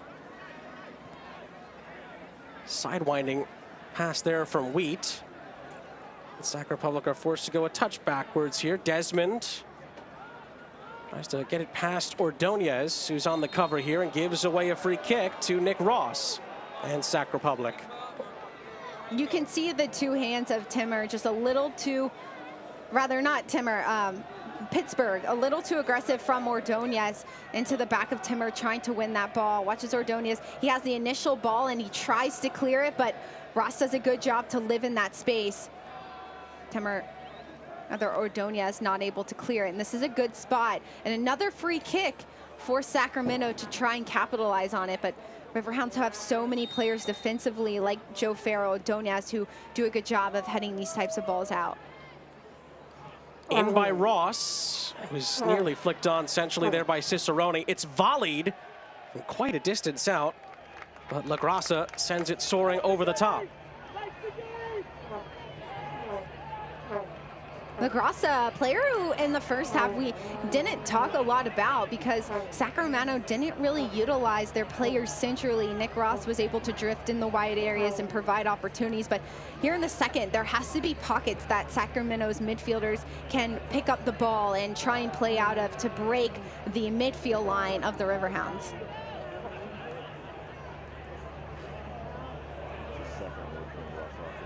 Pittsburgh gave away possession for a moment. Rivera wins it back. Etu trying to keep that in, beg your pardon, Forbes. Chance for Rivera, looking for Etu. Ball was cleared only as far as Rivera. Another chance to recycle possession. Forbes curls it in for Dikwa. And Dikwa misses the target. Dikwa with a well-timed run over top the front of the Sacramento's defensive line. Watch as he comes near post, not able to redirect that ball because he's a little too close to near post, and as this ball comes inside, does a good job to use his instep where he can control the ball the best, but not able to find a goal. Much better overall from Pittsburgh to create a higher percentage opportunity inside the box. Didn't take Albert Dikwa long to make his presence felt in his return from injury. Nearly finds the back of the net. I think that was his first touch, if not his second. This ball's played down the line. Etu not able to chase it. And we always can hear Bob Lilly barking out orders here on this near side at Highmark. Hoping his team can keep the intensity high at the start of this second half. The changes could help, but Rivera there sent too far to that far end by Griffin. Sac Republic gets it back, but before the game, we were talking amongst ourselves, and we said, you know, you look at the bench, Dikwa, Rivera, and Mertz would be the 3 right off the bat. You think, when are we going to see them? Bob Lilly didn't wait very long at all to bring on 2 of those 3. Dikwa, in his second, third touch, makes a big change.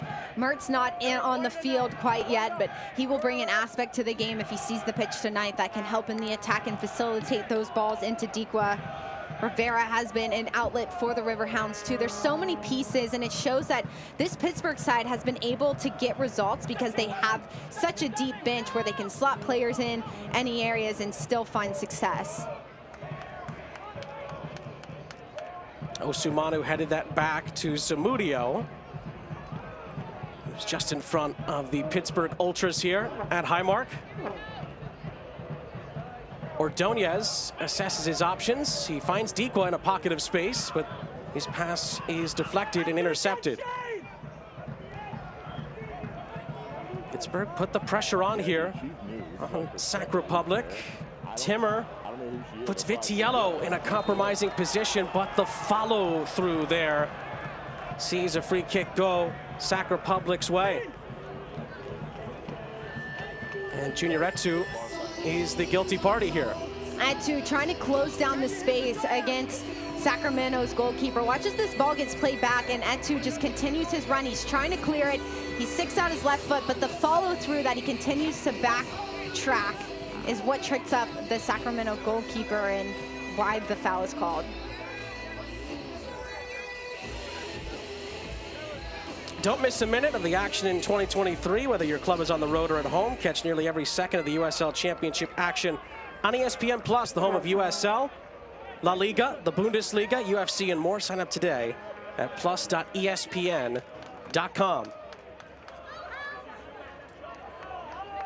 We appreciate everybody watching us here on ESPN Plus. Sean St. Jacques, Anna Whitty, our entire crew. Happy to have you with us. It's arguably the game of the day in the USL Championship, and it has lived up to the billing so far. But a goal could certainly change the trajectory of the result if we do in fact get one. Pittsburgh and Lou City last time out here at Highmark had so many chances, especially in the second half, to find a breakthrough goal. It never came. Will we see one here tonight? Griffin, great anticipation. He's upended. I think that's going to be a free kick, yes, for Pittsburgh. Riverhounds get on with it here. Etu. Touch is a little too firm. Villader.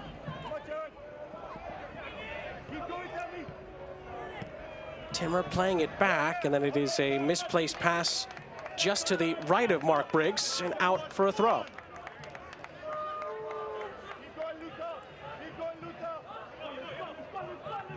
Blackstock trying to push it past Archimed. Pittsburgh keeps possession.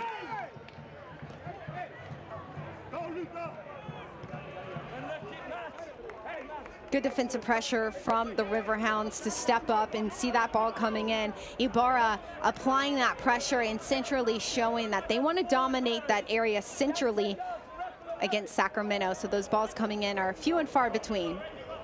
We were briefly talking in the first half about areas on the field where Pittsburgh and Sac Republic can be successful. Bob Lilly talked about the wingback battle before this game kicked off with us earlier in the week, and we've seen plenty of chances come from the wing areas, but so far, no definitive chances have been taken. Not only for Pittsburgh are their wingbacks heavily involved in some of their biggest bright spots, but also for Sacramento, having players like Blackstock, Villader and Desmond getting forward in the attack, providing opportunities and just getting numbers up. That's why both of these sides are at the top of their standings in their conference, is because they have players who are so athletic that they can get up and down the pitch to provide support in the attack or defensively. Has to be said, Sac Republic have dealt with Pittsburgh's pressure well so far. Lou City needed a whole half to figure that out last time out. As soon as I say that, Sac Republic concede possession rather high up the field here. Rivera had Ibarra. It's sent in first time looking for Dikwa, and it is going to bounce out of play.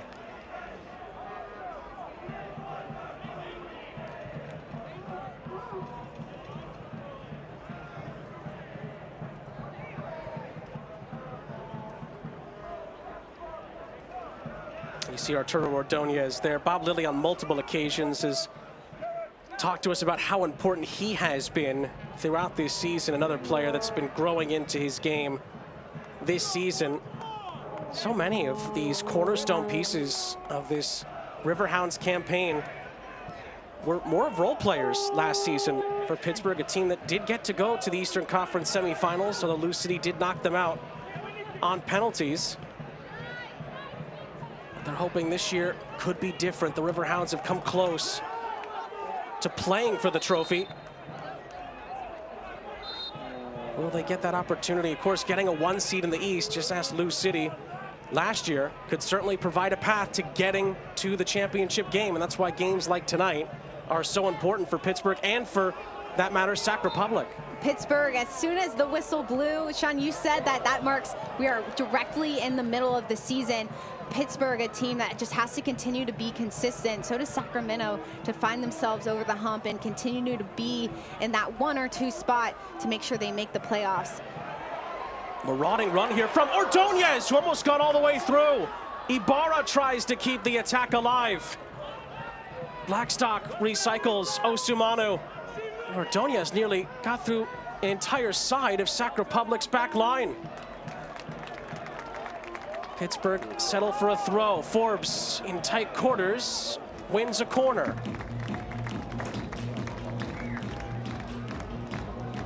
Pittsburgh so dangerous when they're able to switch the point of attack quickly. Watch as there's that space centrally for Pittsburgh to dominate and try and penetrate. The ball gets bounced out, and there's numbers in and around the 18 to keep it alive. So much better from Pittsburgh. Now trying different things to get closer to the 6. In by Forbes, headed away by Archimed. And Pittsburgh will try it again from a throw.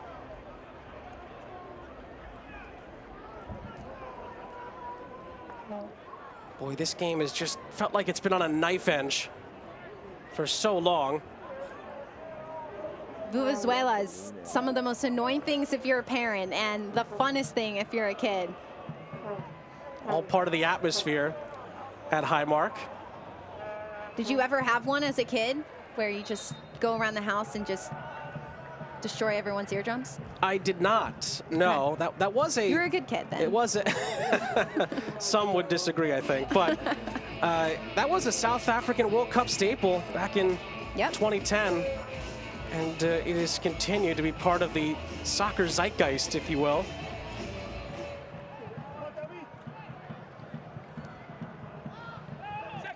Just feels like we're a moment away from this game really being taken up a notch. Archimed, can he provide that moment? It's a brilliant ball in behind. Cicerone, great layoff. Villader misses the target. It's just brilliant interplay there from Sac Republic. Mark Briggs is encouraged, but the chance is missed. Much better from Sacramento. Watch as Villader just holds his run, and it builds up centrally. The ball gets dropped outside the 18, and Villader is right there using his instep, so he has better control of where that ball wants to go. Sacramento now using the areas centrally that the Riverhounds are slowly but surely giving away, and being able to be a little bit more direct with that initial ball into the attack.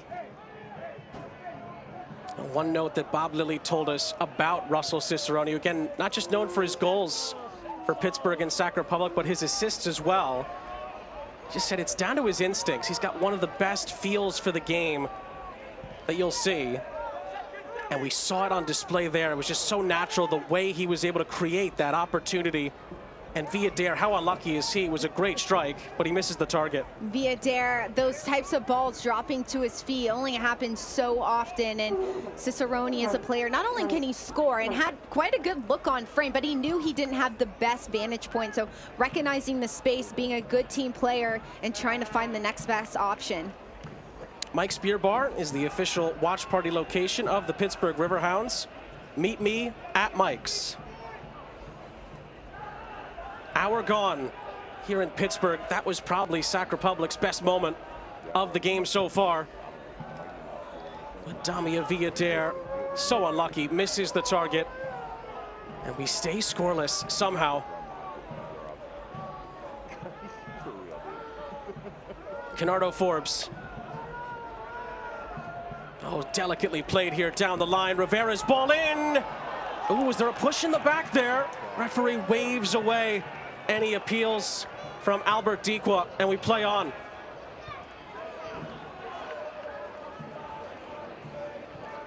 Good idea by Dikwa to find himself 1v1, making the run inside. Watch as he has a number behind him. No shove from behind, but Dikwa, if he had gotten a touch on that, would have been really difficult to redirect because he's drifting a little too close to near post instead of holding that space right in front of goal. It was Connor Donovan who was closest to him, who is on a booking, it should be mentioned. We play on in the end. Connor Donovan is on a yellow card for Sac Republic. Mark Ibarra for Pittsburgh has a yellow hanging over his head as well. Those are the only two in that department to consider moving forward in this match, just past the hour mark at Highmark.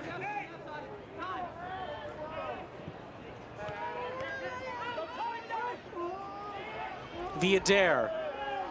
Ibarra, fair challenge. Pittsburgh comes out with it. Ball's played centrally into the path of Danny Griffin, who has some space in front of him to work with. Forbes on his right. Griffin finds Canardo Forbes. Forbes into the middle, and Donovan heads it away from Dikwa, who was waiting for it. And then Ibarra trying to head it back into a dangerous area. Sees it shepherded out in the end by Aldair Sanchez. With the addition to Dikwa on the pitch in the second, Riverhounds have been really direct and been able to take some of the space that the Sacramento side is giving them. Watch as Dikwa at the top of the six, and Sacramento noticing that that number is there, they clear it out just in time to get it away from Dikwa. Dikwa continues to be the target from Pittsburgh, and Sacramento is well aware of that, putting numbers on top of him and making sure he's never free inside the 18 is really important for the Republic.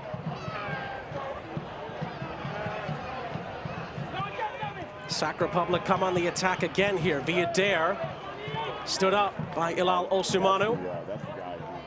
It's going to be a throw-in for Sacramento, and it does look like that Sac Republic is maybe getting a change ready here on the near side. We will see. Keko has his kit on. We will come back to that. Headed back towards the penalty area by LaGrassa. And then it's a bit of an overzealous challenge in the end by Jared Timmer, and it's a free kick. A lot of numbers fighting for the ball. Eventually, Ibarra goes down, trying to win it. Sacramento trying to win the ball higher and closer to goal, because when they have numbers up and numbers to their advantage, that's where they've seen the most opportunities against this Riverhound side. Riverhounds have been so good in their defensive structure that Sacramento hasn't been able to exploit those chances over top their back line. Dikwa trying to wrestle his way past Connor Donovan. He's penalized for it. And it is a free kick. Dikwa and Donovan, a partnership that we see, rather not a partnership, two sides going against each other every single time. It's the initial shove from Donovan who actually puts the hands on Dikwa.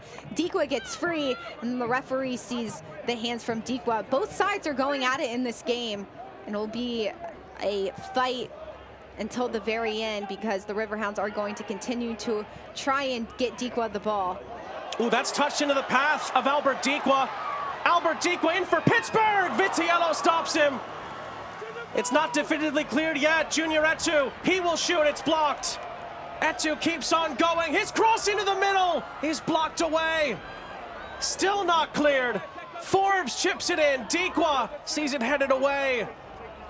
Two big chances for the Riverhounds, and in the end, they do get a free kick at the tail end of a wild sequence. E2 had Griffin right at the top of the 18 and instead continued to dribble it, but it was a great free run by Dikwa, not able to get the initial shot. And watch how the Riverhounds continue to get numbers forward and make sure that they're there to win the second ball. E2, he has the option, he turns it back inside, and as soon as he wins the ball again, the option is back. Forbes just doesn't leave it for Griffin, who had a really good look on goal, continues to try it and get it to a higher percentage shot. Riverhounds will not stop in a much better look because Dikwa gets free. Well, just after Sac Republic had their best chance of the game, Pittsburgh arguably gets their best chance. Vitiello comes up with a huge stop on Albert Diqua. And then Junior Etu, not once but twice, trying to force it in. Canardo Forbes helped out the cause as well. We stay at 0-0 somehow.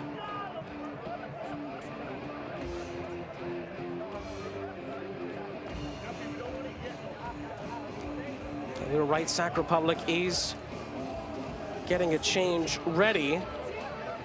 There is a player down at the moment for Sac Republic in the penalty area. It's why we've had a bit of a stoppage here. It's the former Riverhound, Shane Wheat, who is slow to continue here in his homecoming. One of three making a Riverhounds return tonight.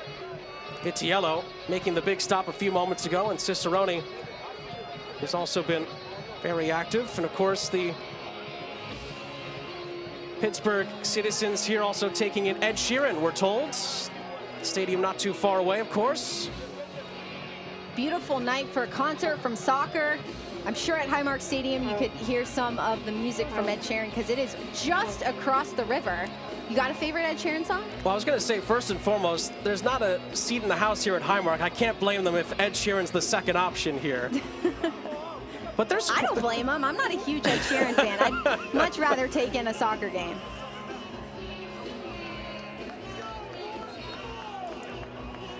To answer your question, Ed Sheeran's got quite the catalog. There's tough to choose, I would say, in that category. A-Team comes to mind. That's one of his older hits, if you force me to answer. Wheat going in 1v1 against E2, and the ball just bounces off his right lower leg, and that's what he continues to grab. A-Team, huh? It's an older, yeah. I like it. Older hit, yeah. It's always at the top of my playlist on my Apple Music. It's the first song because it starts with an A, probably. So I see it all the time. It's a good one. Speaking of good ones, a couple of changes coming on for Pittsburgh here. We'll see Ferretti Sosa come on here.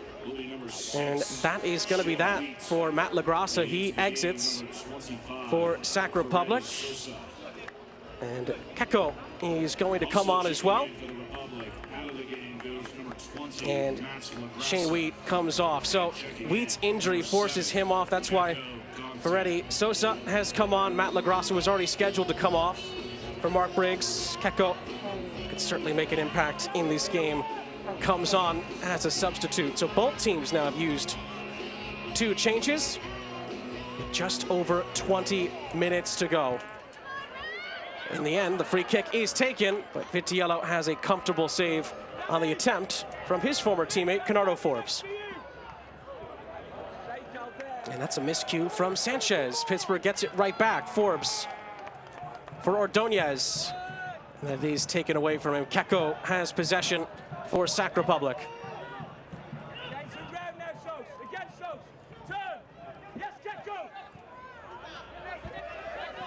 Keko providing an opportunity for Sacramento centrally to receive the ball. Keko coming in, he's very dynamic with his movement, and he can move off of the cues from Nick Ross, who has that experience centrally. Want to watch the action from on the field here at Highmark Stadium? If so, make sure to call 412-865-GOAL to reserve the IC Light corner kick suite today. Sean St. Jacques, Anna Whitty, our entire crew, happy to have you with us here, Highmark Stadium in Pittsburgh, Pennsylvania. One of, if not the best from the East against the best from the West tonight.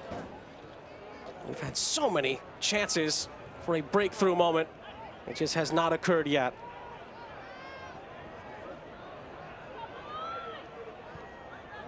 Dare I say, Highmark has been a castle on the hill so far this season in the USL Championship. No one has won here Pittsburgh in all has competitions. Been the A-Team. There we go. In the Eastern standings. Pittsburgh will make a couple of changes as well.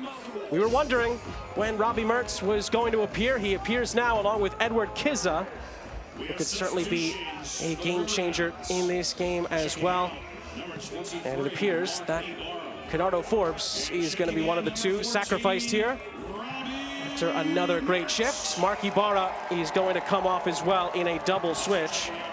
So Forbes and Ibarra are going to make way. And Robbie Mertz, along with Edward Kizza, come on for the last 20-plus minutes. Kiza, 2 goals this season, is going to have to be able to provide the opportunities to find the balls in beyond for this Riverhound side. Robbie Mertz, a midfielder who's going to really push the Pittsburgh line high, plays in that 10 role. You see him put on the captain's armband, a massive piece for this Pittsburgh side when Forbes comes off. Crowd approves of Bob Lilly's alterations. Fans young and old in the Ultras section. And they've been witness to another big-time game here at Highmark this evening. And again, just because it's 0-0 doesn't mean it hasn't lived up to the hype. It has. But there's been no goals somehow to show for it yet. Still plenty of time for someone to find a pivotal moment.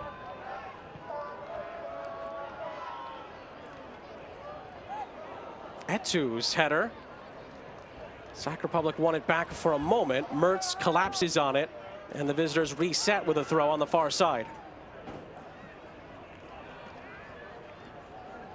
Connor Donovan misplaces his pass, and it goes back to Pittsburgh.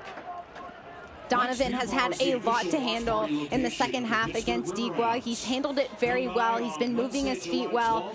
A really experienced player who's in his 5th year in USL Championship, so he knows how to make sure that that true 9 role that's typically dominant can be slowed down. Langston Blackstock finds Digua. Griffin's in support for Pittsburgh. Nice run here from Griffin, gets to the byline. Cross into the middle is a good one. The header is down, and Vitiello saves it from Robbie Mertz. Great ball across from Pittsburgh. The power behind the ball was there, but Mertz just wasn't able to redirect that one. Instead, gets his head a little too over the ball, so it hits the ground. Watches Griffin, gets himself inside the box all by himself, is able to chip this Sacramento side. Mertz in a great position. Nobody's marking him defensively, just not able to redirect that power.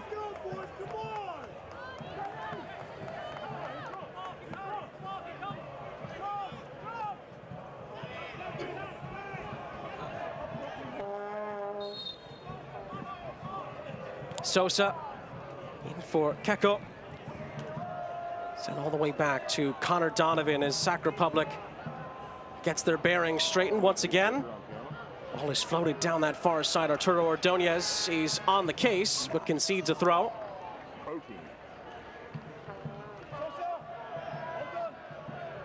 Fans, don't miss out on our next game on July 15th. That's 1 week from tonight. As the Hounds welcome our conference rivals. Played centrally for Cicerone. Sosa. Dealt with by Kiza. It's forced back to Ross. Villadero came so close earlier in the half to finding the opening goal. Fair challenge there from Rivera, but Villadero picks out his pass, only to give it back in the end to Ordonez.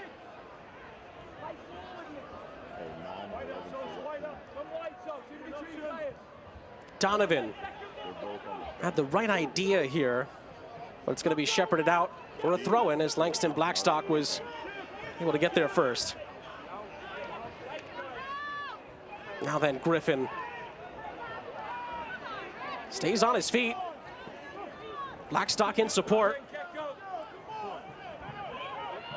Griffin has options. Pings one to the far side. It's good control from Danny Rivera, the substitute. Couple of step overs. He gets inside the penalty area. Cicerone impedes his progress. Rivera's cross is blocked. Cleared by Desmond after the good work from Sanchez.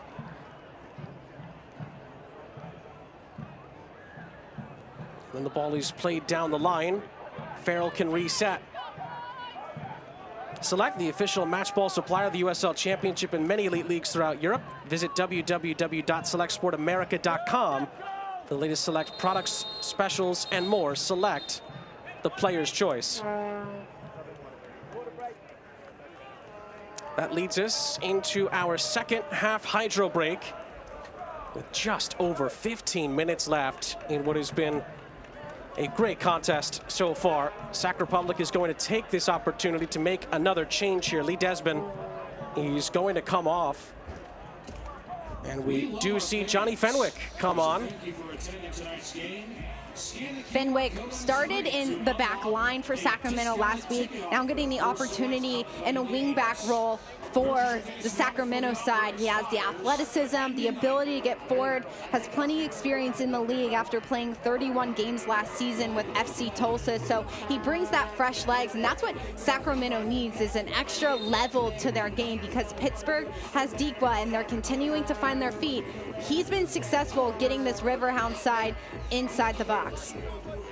Well, two of the top goal scorers are on display in this game. Albert Dikwa and Russell Cicerone tied with 9 goals apiece, especially considering that Albert Dikwa has been injured of late. He's still right there in the Golden Boot race. Dikwa's only played in 11 games so far this season before kick. 9 goals is really impressive, and it shows that he's so clinical in the final third. He has so much composure once he gets the ball to his feet, and he picks and chooses the right spots to be in for his teammates to facilitate him. Getting Dikwa back helps with the morale, as Pittsburgh has a massive schedule headed forward, taking on Lou City next week, which is where they're going to look for some revenge after tying them last week. It's also where their season ended last year as well, Pittsburgh at Lynn Family Stadium, but there's still plenty of business to deal with here. That is a challenge from Dikwa. Keko, maybe according to the fans here, went down a little easily there. It's still going to be a free kick to the visitors. Keko had the space in front of him, was able to pick up the ball centrally for Sacramento and just continue to drive. Dikwa steps on the back of his heel. Watch as Keko pips up the ball. And Dikwa just comes in from behind.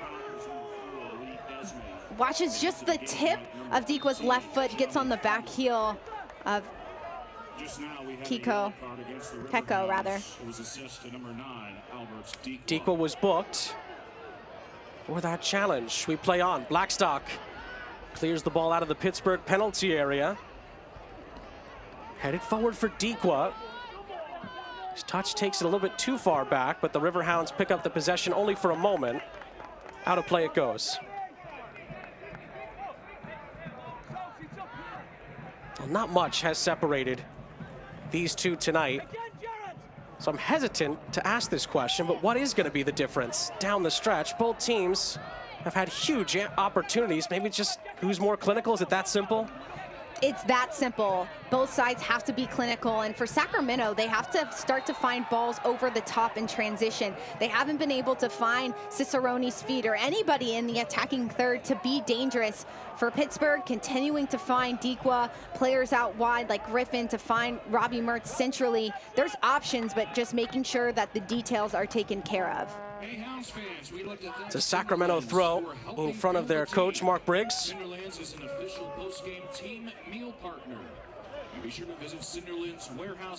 Sosa tried to play it centrally there. It's ended up back at the feet of Timmer.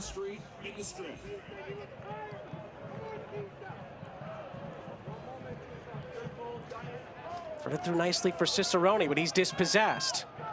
Can Pittsburgh counterattack here? Ball is played through by Etu, but cut out. Sosa. Sacramento finding the spots. Now they're starting to possess a little bit more. Pittsburgh has had the majority of the possession at 58%, but if Sacramento can live on the ball a little bit more, find each other's feet, get the confidence, and then be able to take risk over the top. But Sacramento, the fact that they haven't been on the ball and they've been doing the majority of defense has started to wear on them a little bit. Well, with 10 minutes left, it's probably worth mentioning in the live table, if this stays the way it is now, as Pittsburgh does win a free kick here and a yellow card is out, Kalen Radisov is going to present a yellow to the substitute, Johnny Fenwick. Fenwick and Mertz going at it in the wide areas. Watch as Mertz is the one who takes the initial touch, tries to beat Fenwick, and Fenwick's left leg is a little too high on Mertz. Watch as his left leg goes up. He doesn't get the ball at all, goes all for the shin of Mertz. That's a yellow card to Fenwick. That's confirmed. And again, just to finish the thought, You said with a result, Pittsburgh could get back to the top of the table. However, that was pending results from other games.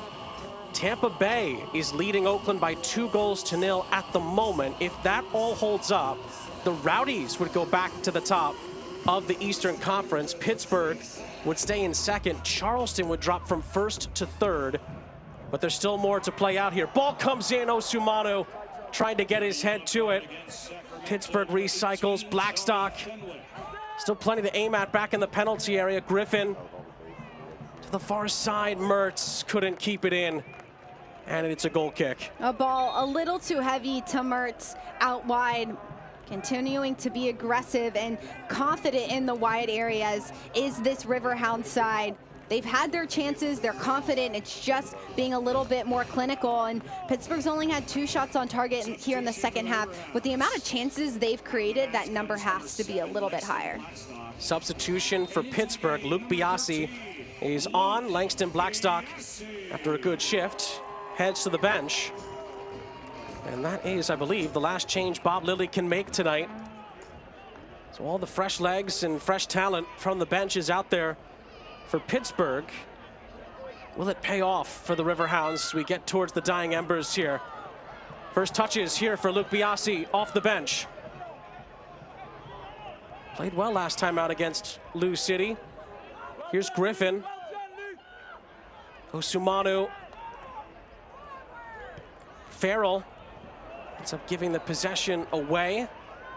The Adair under some pressure from Etu is fouled. Free kick.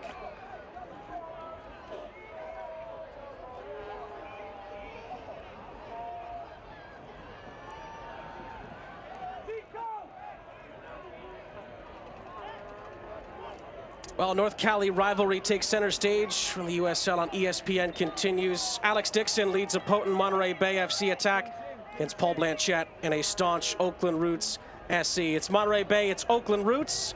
Saturday, July 15th, 10 p.m. Eastern on ESPN2.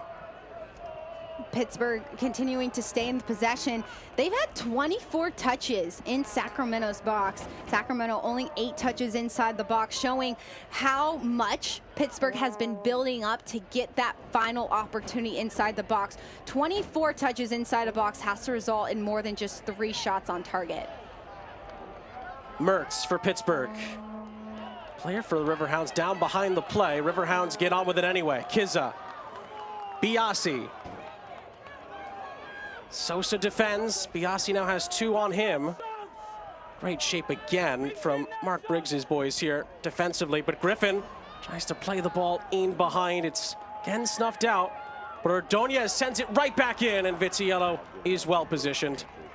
Sacramento's defense has been so strong, knowing that Pittsburgh's going to continue to go and put those balls inside the box. The goalkeeper and Vitiello has done a good job of stepping up, receiving those balls, and being a big bright spot for the Sacramento back line.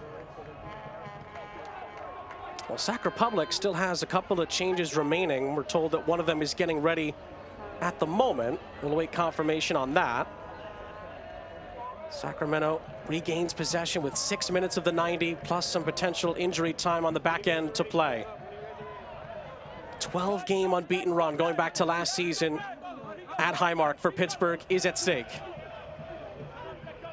And Sac Republic's place at the top of the West could be a bit vulnerable if they drop points tonight with San Antonio's form.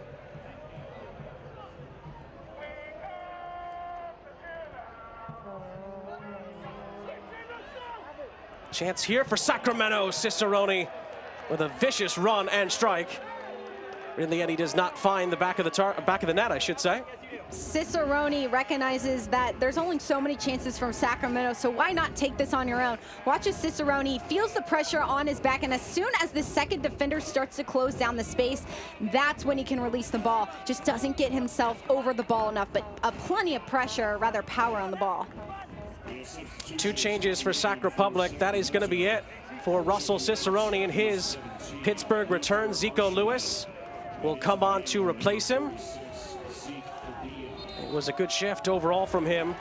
But in the end, his night is done. Zeke Padilla is going to come on as well. It is a double change for Sac Republic. Padilla on with Lewis. Cicerone and Archimed both come off. Zeke Padilla, only 16 years old, joined the Sacramento Academy back in January and was able to play in his first game for the Sacramento side last week against RGV. He played so fearlessly, got in the attack, and was so confident, and that's exactly what some of these USL Championship clubs want, are the young players getting in the system, getting a few minutes here and there to continue to grow their game.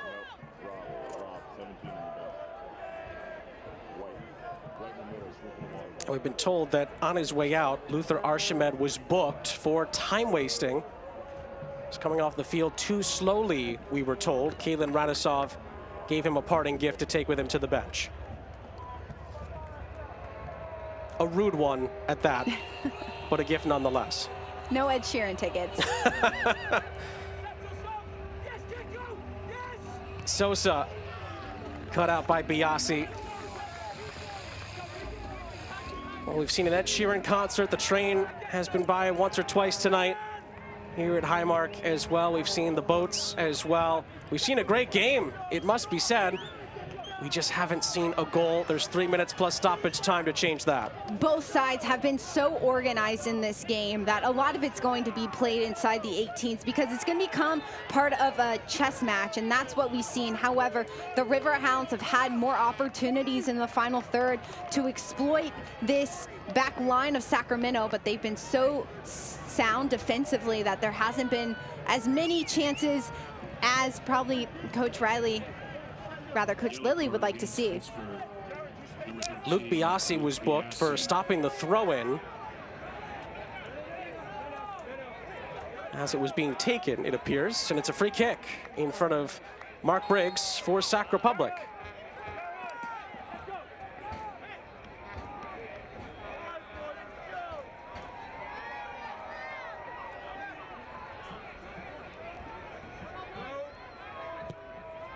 Ball is sent in by Ross, headed down on the edge of the penalty area. Mertz for Dikwa. Up ahead, Edward Kizza does have 2 goals this season. They both came in the same game here against Las Vegas earlier in the campaign. Etu. He's brought down. It's a fair challenge. Villader picks it up. He's dispossessed by Ordonez. Rivera delicately chips it forward, but nobody there in black and yellow to get on the end of it. Now Dikwa is on the end of it. Lovely play here. And it's nearly threaded through for Kizza by Etu, but again, it's cut out. Pittsburgh tries again. Robbie Mertz for Edward Kizza, and he couldn't find Albert Dikwa in behind. And again, Sac Republic's back line is extremely stingy and well placed, although that was nearly put into the path of Dikwa. Vitiello holds on.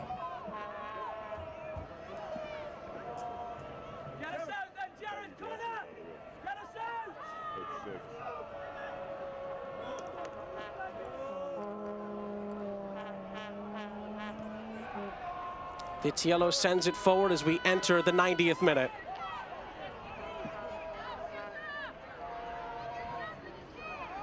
Is there still time for some high drama at Highmark? Biasi dispossessed by Sosa. Zico Lewis through the middle. Sosa collapsed on by Danny Griffin. Well positioned there to come in and make the challenge. Good idea from Sacramento and Lewis to try and pull that ball up centrally and exploit the Riverhounds, but if you don't get rid of it fast enough and continue to move the ball, there's always going to be another number centrally dropping from Pittsburgh.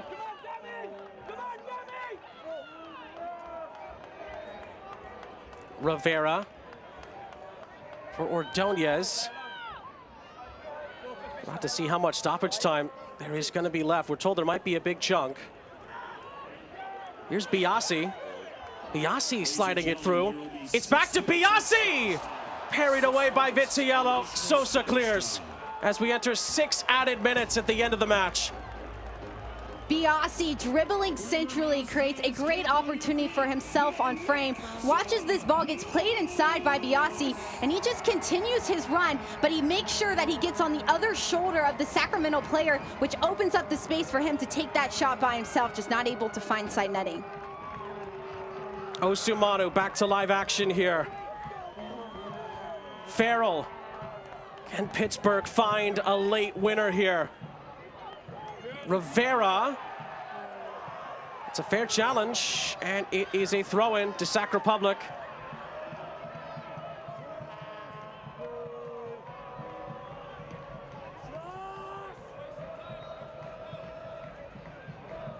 Is someone going to find the definitive moment? Can someone make themselves a hero late on here at Highmark? Even though the Riverhounds have found more opportunities and 3 shots on target, Sacramento's really starting to highlight and trying to find Lewis and beyond in transition. Pittsburgh has to be aware of those moments that in this time where the Riverhounds are putting so many numbers forward, that there's still that option for Sacramento if they're not careful to put it over the top.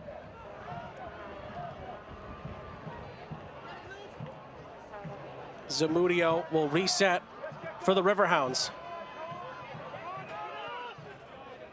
Osumanu. Keko putting on some pressure here for Sacramento. Ball is sent forward into the mixer. Headed out of play. That'll do for Pittsburgh to get them further up the field. It's a throw-in. We're almost through 2 minutes of the minimum of 6 added on at the end. This is Robbie Mertz.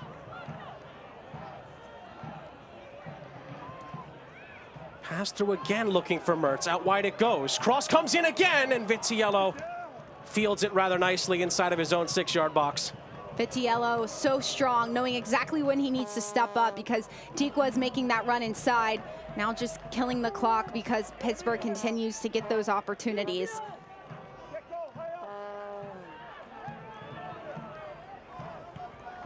Sent forward by the former Riverhound, Vitiello.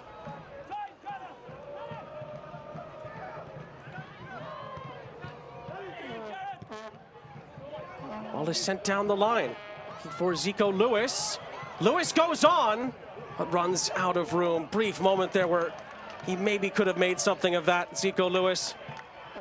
But it's a goal kick. Lewis going 1v1 out wide against Farrell. And Lewis not able to get himself over top of the ball and continue to keep that possession to try and find a runner coming inside. Sacramento hasn't had any shots on target in the second half, haven't had any big set pieces or found themselves in the attacking third. Playing a complete 90 is important for them to keep this winning streak, undefeated streak alive.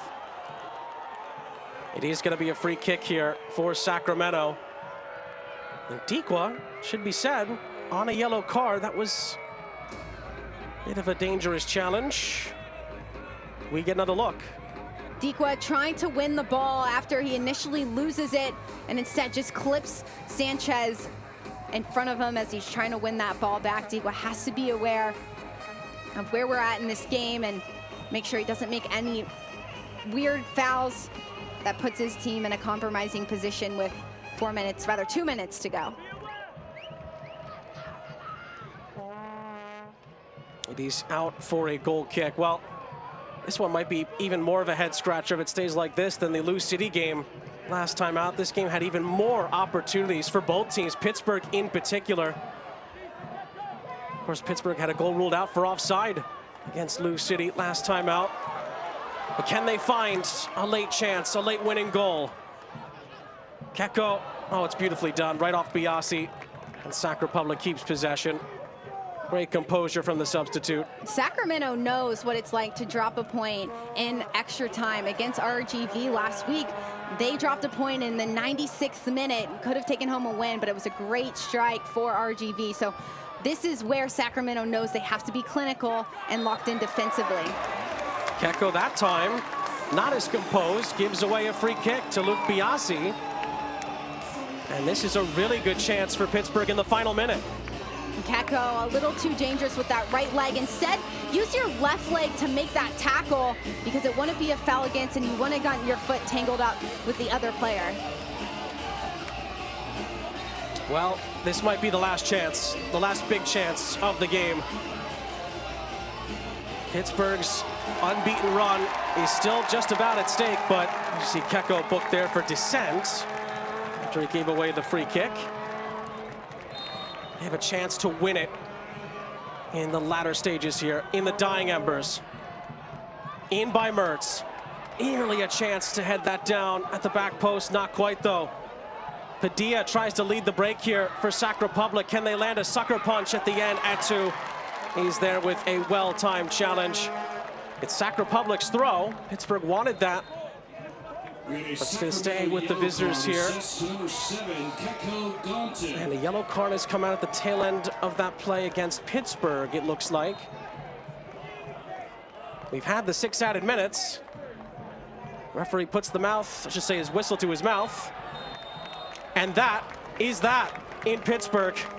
Somehow, some way, after all the chances between these two, it's another 0-0 here at Highmark. Pittsburgh unbeaten now in 12, going back to last season here at Highmark. Not even Sac Republic could beat them, but Pittsburgh will feel they could have won this game. And in the end, it does finish 0-0 here at Highmark. Great contest between both of these teams. Our Heineken man of the match tonight in his return is Albert Dikwa. Definitely changed the game when he came on. More chances came Pittsburgh's way. But in the end, Anna, somehow Pittsburgh are held scoreless yet again here at Highmark. But the unbeaten streak stays intact. Dikwa, the #1 player that Pittsburgh wanted to go to as soon as he stepped on the pitch in the second half. Didn't have many opportunities because Donovan did a really good job of closing down the space and the options that he was trying to take advantage of, but Pittsburgh certainly will be disappointed walking away from this one. 4 shots on target to Sacramento's 0-1. Pittsburgh certainly dominated, just weren't able to create a chance to get a result. We'll take a break and we will wrap it all up next. Another thrilling encounter, but in the end, no goals.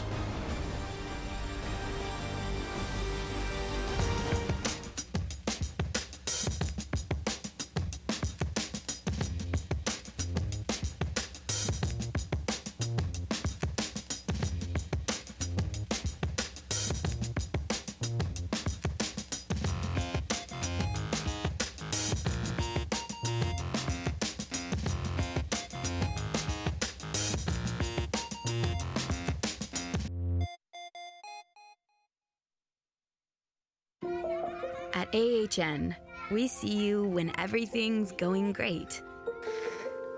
And when that's not the case at all. We see you needing expert care every single day. And excited for all that's to come. At AHN, we see you.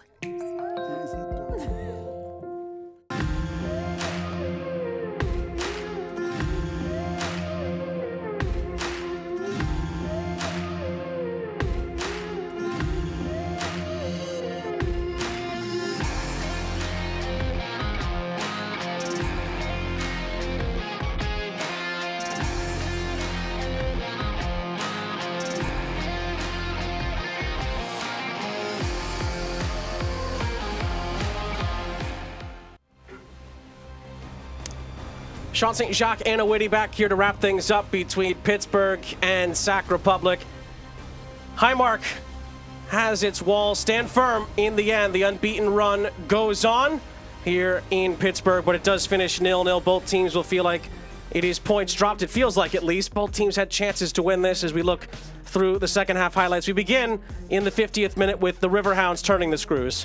Pittsburgh dominated the chances in the second half, and it came from Dikwa, who stepped on the field and really changed the momentum in the attacking third. Griffin was able to support him underneath, but Pittsburgh just wasn't able to create any chances out of 3 shots on target. Sacramento had a few opportunities, a great late run towards the latter half of the second half, and that's all that really tested this Pittsburgh back line. Pittsburgh did a really good job of continuing to build through their midfield, exploit the players up top, but Sacramento's back line stayed consistent. Their structure was really strong, and they made sure that even though they couldn't create anything in the attacking third, they were okay with sitting back and not allowing the Riverhounds opportunities on frame. Great opportunity out wide again, where Pittsburgh was really trying to exploit them with balls inside the box. Several crosses comes inside, and Pittsburgh just wasn't there to be able to convert any. Mertz did a great job of coming onto the pitch and really creating opportunities central for his team, getting in and out of spaces, being dynamic, and Biasi with one of the best chances on frame for Pittsburgh in this match. But again, not able to find side netting, and that's what Pittsburgh has to work on moving forward. Is they're there, but that last detail of scoring just hasn't been. Well, you mentioned it during the live action, Anna. No shots on target for Sac Republic in the second half. That one shot comes over from the first 45 minutes, and Pittsburgh had so many chances to win it. So did Sac Republic. No goals in the end somehow. We're still trying to figure out how that happened. Pittsburgh with 25 touches inside the box, only 4 shots on target. That has to be a little bit better to get more shots. They were able to dominate 58% of the possession, but 7 yellow cards between both sides. Definitely a very physical one here tonight in Pittsburgh. And in the end, it finishes honors even between two of the best in the USL Championship.